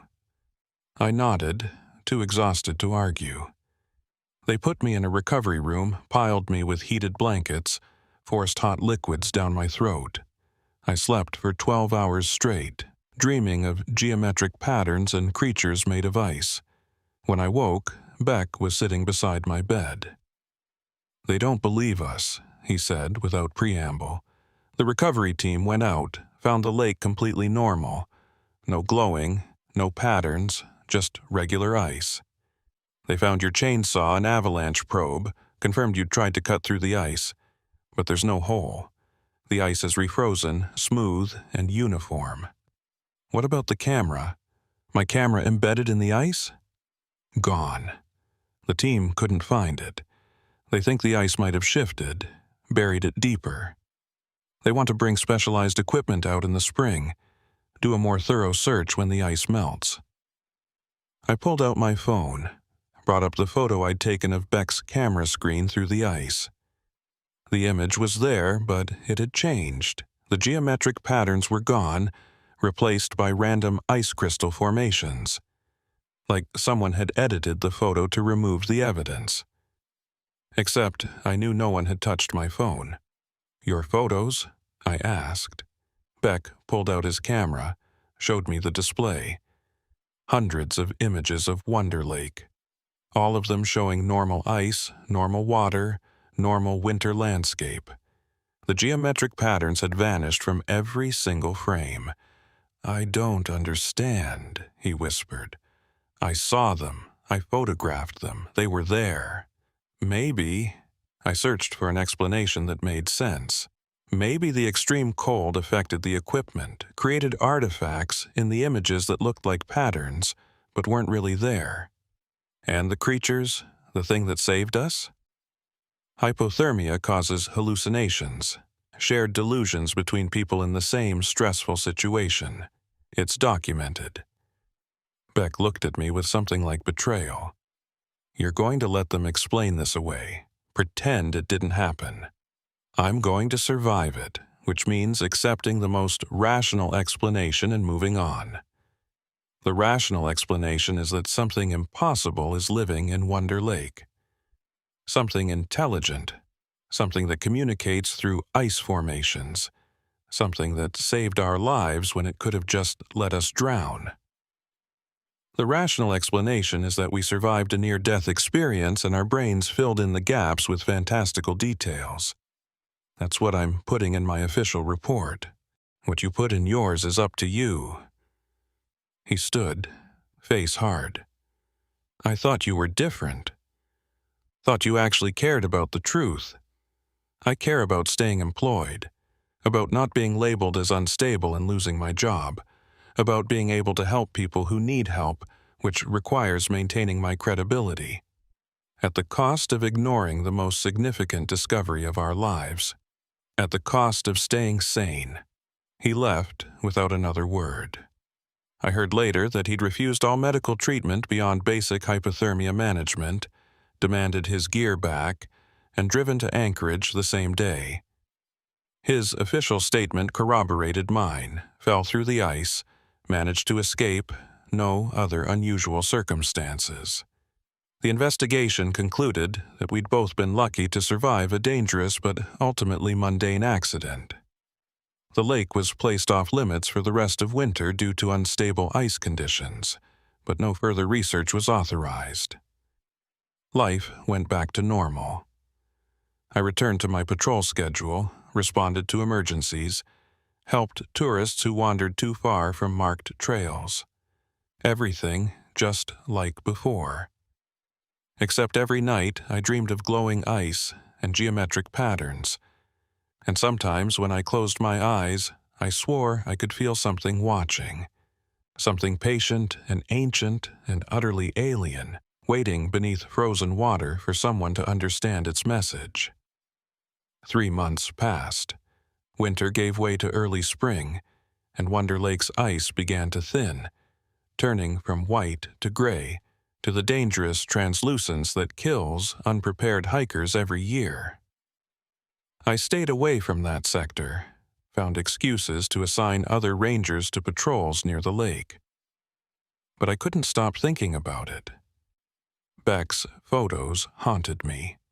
Not the final versions that showed normal ice, but the ones I'd seen on his camera before they changed.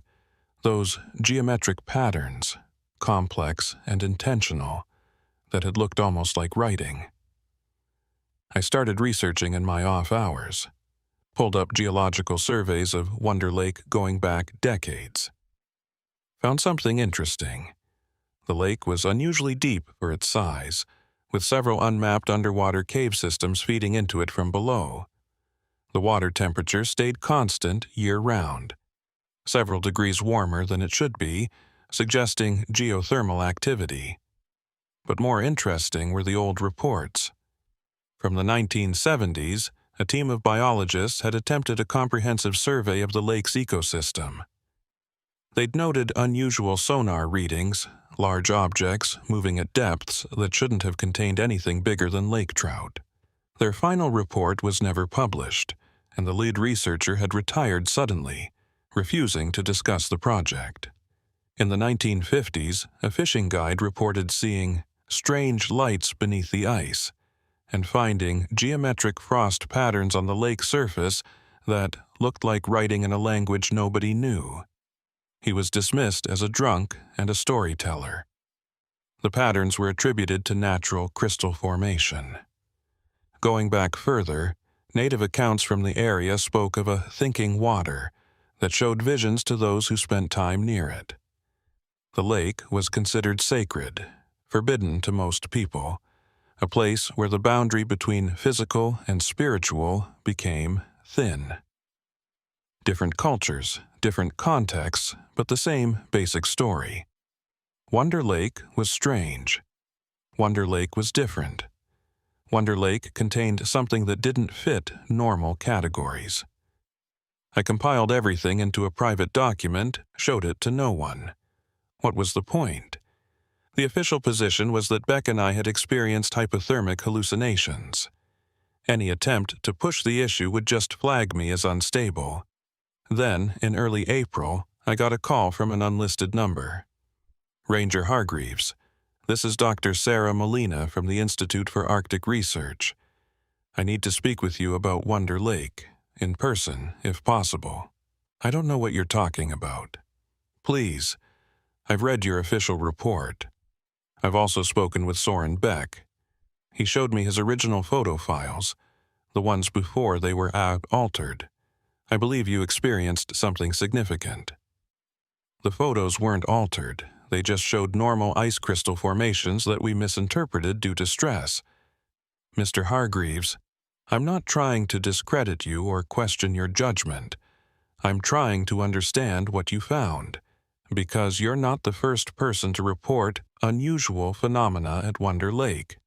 You're just the most recent. That got my attention. Who else? Can we meet? I'm in Fairbanks. I can drive to your station tomorrow. I should have said no. Should have maintained the official story, protected my career, stayed in my lane. Tomorrow at 10, I said. Bring everything you have. Dr. Molina arrived exactly on time, driving a rental SUV packed with equipment cases.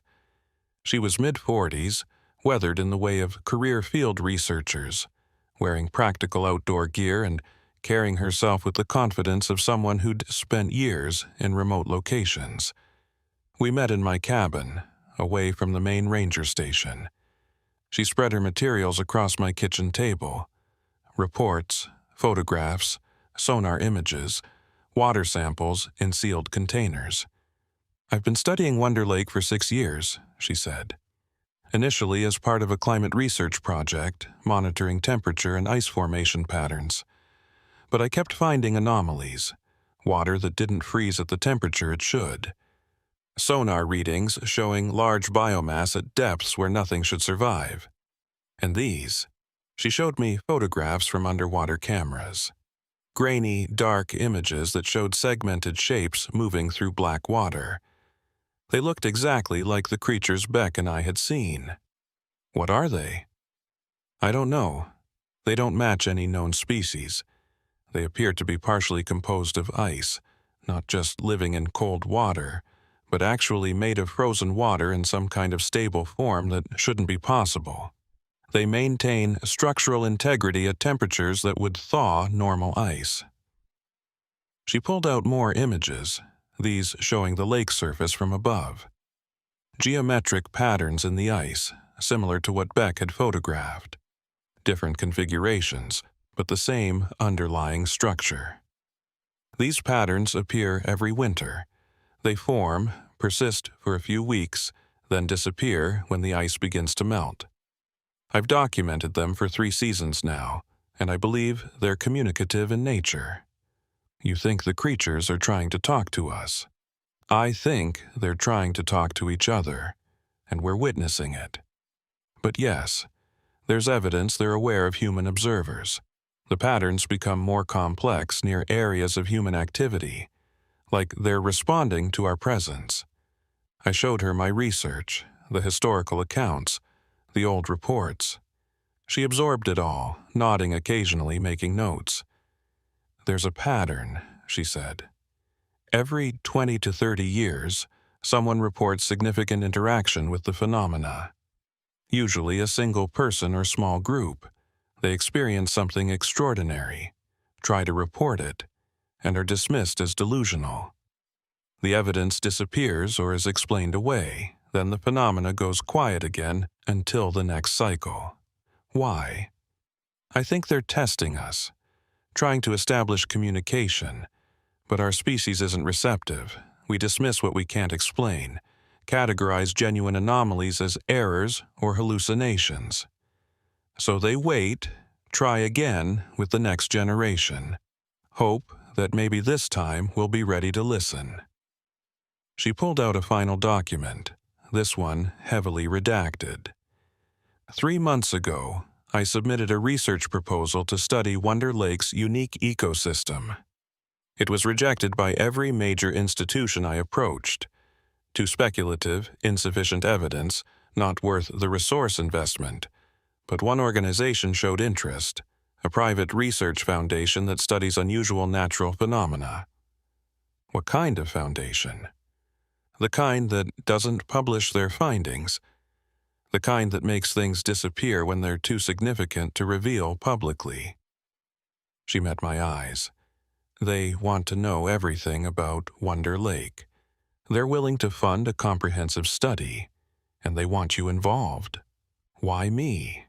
Because you've had direct contact with the phenomena, because you survived it, and because, unlike most people who experience something impossible, you documented it carefully before dismissing it.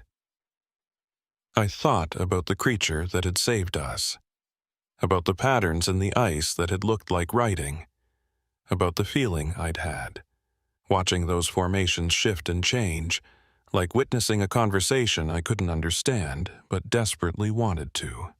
What would this study involve? Spending the winter at Wonder Lake, proper equipment, full support team, comprehensive monitoring. We'd document everything, the creature's behavior, the ice formations, the communication patterns. Try to establish if genuine intelligence is present and if contact is possible. The park won't authorize that. The park doesn't need to know. The Foundation has secured private access to the area. Legal, but discreet. You're talking about unauthorized research on federal land. I'm talking about potentially the most significant discovery in human history. And you have a choice. Help us understand it, or let it remain a mystery until the next person stumbles onto it and gets dismissed as delusional. I should have refused. Should have protected my career, my reputation, my comfortable certainty that the world worked according to known rules. When does the study begin? Next winter, October through March. Full support, all expenses covered, and complete documentation rights. If we find what I think we'll find, you'll be part of the team that proves intelligent non-human life exists on Earth. And if we find nothing, if it was just hallucinations and misinterpreted data, then we publish negative results and move on, but I don't think that's what we'll find. She gathered her materials, preparing to leave. Think about it. I'll contact you in August for your final decision. She left, taking her evidence and her impossible theories with her. I spent the rest of the day trying to process the offer, trying to decide if I was willing to risk everything for the slim chance of understanding what I'd experienced. That night, I drove to Wonder Lake. The ice was mostly gone now, just thin sheets near the shore that would be completely melted within days. The water was dark, reflecting the evening sky. Normal, unremarkable. just another mountain lake in the Alaska backcountry. I stood at the shore where Beck's tent had been, where we'd watched the glowing patterns form in the ice, tried to recapture that sense of witnessing something profound, something that transcended normal categories. The water rippled, though there was no wind. I watched the ripples spread in concentric circles, expanding from some central point far out in the lake. They moved too regularly, too precisely, forming those same geometric patterns I'd seen in the ice. Something broke the surface near the lake's center. One of the creatures, segmented body rising from the depths, crystalline plates catching the dying light. It watched me. I knew it was watching me, with those mirror-like eyes. Then it dove, and the ripples faded, and the lake was still again. But I understood. They were still there, still trying to communicate, still hoping that maybe, this time, someone would listen. I made my decision that night. When Dr. Molina called in August, I accepted her offer. Submitted my resignation to the Park Service effective October 1st, citing personal reasons. Tom Kerrigan was disappointed but understanding. Rangers burned out all the time, needed breaks from the isolation and stress. Beck signed on too. Molina had contacted him separately, and despite his public dismissal of the experience, he couldn't resist the chance to document it properly. We'd be working together again, along with a team of researchers I'd never met. The study began in October. We set up a permanent camp on Wonder Lake's northern shore, equipped with underwater cameras, sonar arrays, thermal imaging, spectrographic analysis equipment. Everything we needed to document and analyze whatever we found. The first month was quiet. The lake froze over. The creatures appeared occasionally on sonar but kept their distance, and no geometric patterns formed in the ice. The research team began to question whether we'd oversold the phenomena, whether this would be a winter of expensive negative results. Then, in mid-November, everything changed. The patterns appeared overnight, not just simple spirals this time, but elaborate formations covering the entire lake surface. They glowed faintly in the darkness, pulsing with that same bioluminescence Beck and I had seen. And in the center of the largest formation, a message, not in English, not in any human language, but unmistakable in its intentionality. Shapes arranged in sequence, structures that built on each other, patterns that evolved and developed like sentences in a visual language. Dr. Molina documented everything, her hands shaking as she photographed and measured. "It's a primer," she whispered. "They're teaching us their language, starting with basic concepts and building complexity." Over the next 3 months we learned, slowly, painfully, making countless mistakes.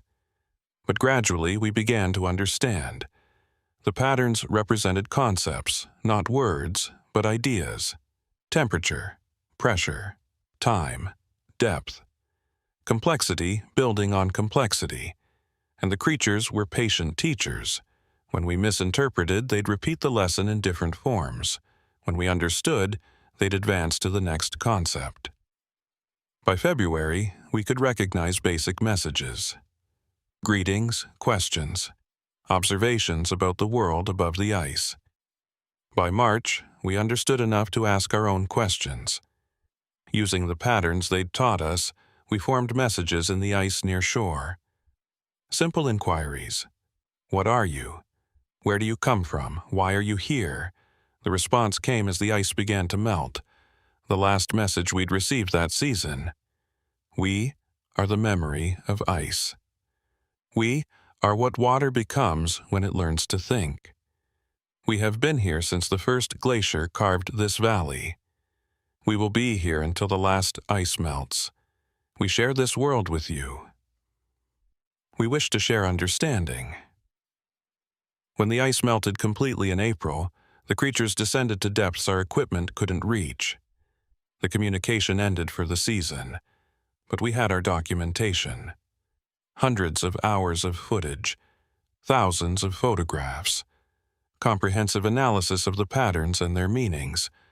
Dr. Molina's foundation published the findings in a private report, shared with select researchers and institutions.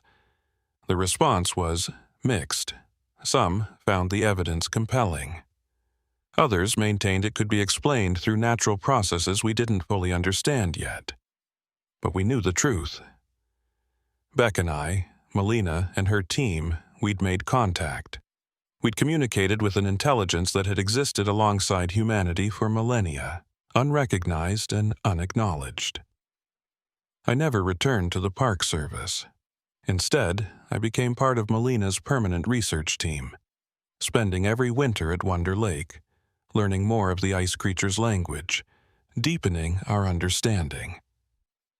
Beck continued his photography, but now with purpose beyond capturing beautiful images. He was documenting first contact, creating a visual record of humanity's initial communication with non-human intelligence. And every winter, when the ice forms and the patterns appear, I think about that night when Beck fell through and I jumped in after him. When that creature saved us both instead of letting us drown. When it chose connection over indifference. Some people say what we found at Wonder Lake is impossible. That ice can't think, water can't communicate, and we're deluding ourselves with pattern matching and anthropomorphization. Let them think that. I know what I've experienced, I know what I've learned, and I know that beneath the ice of Wonder Lake, something ancient and patient waits for the next person ready to listen. The ice has memory, the ice has consciousness, and the ice wants to be understood. All we have to do is be willing to learn.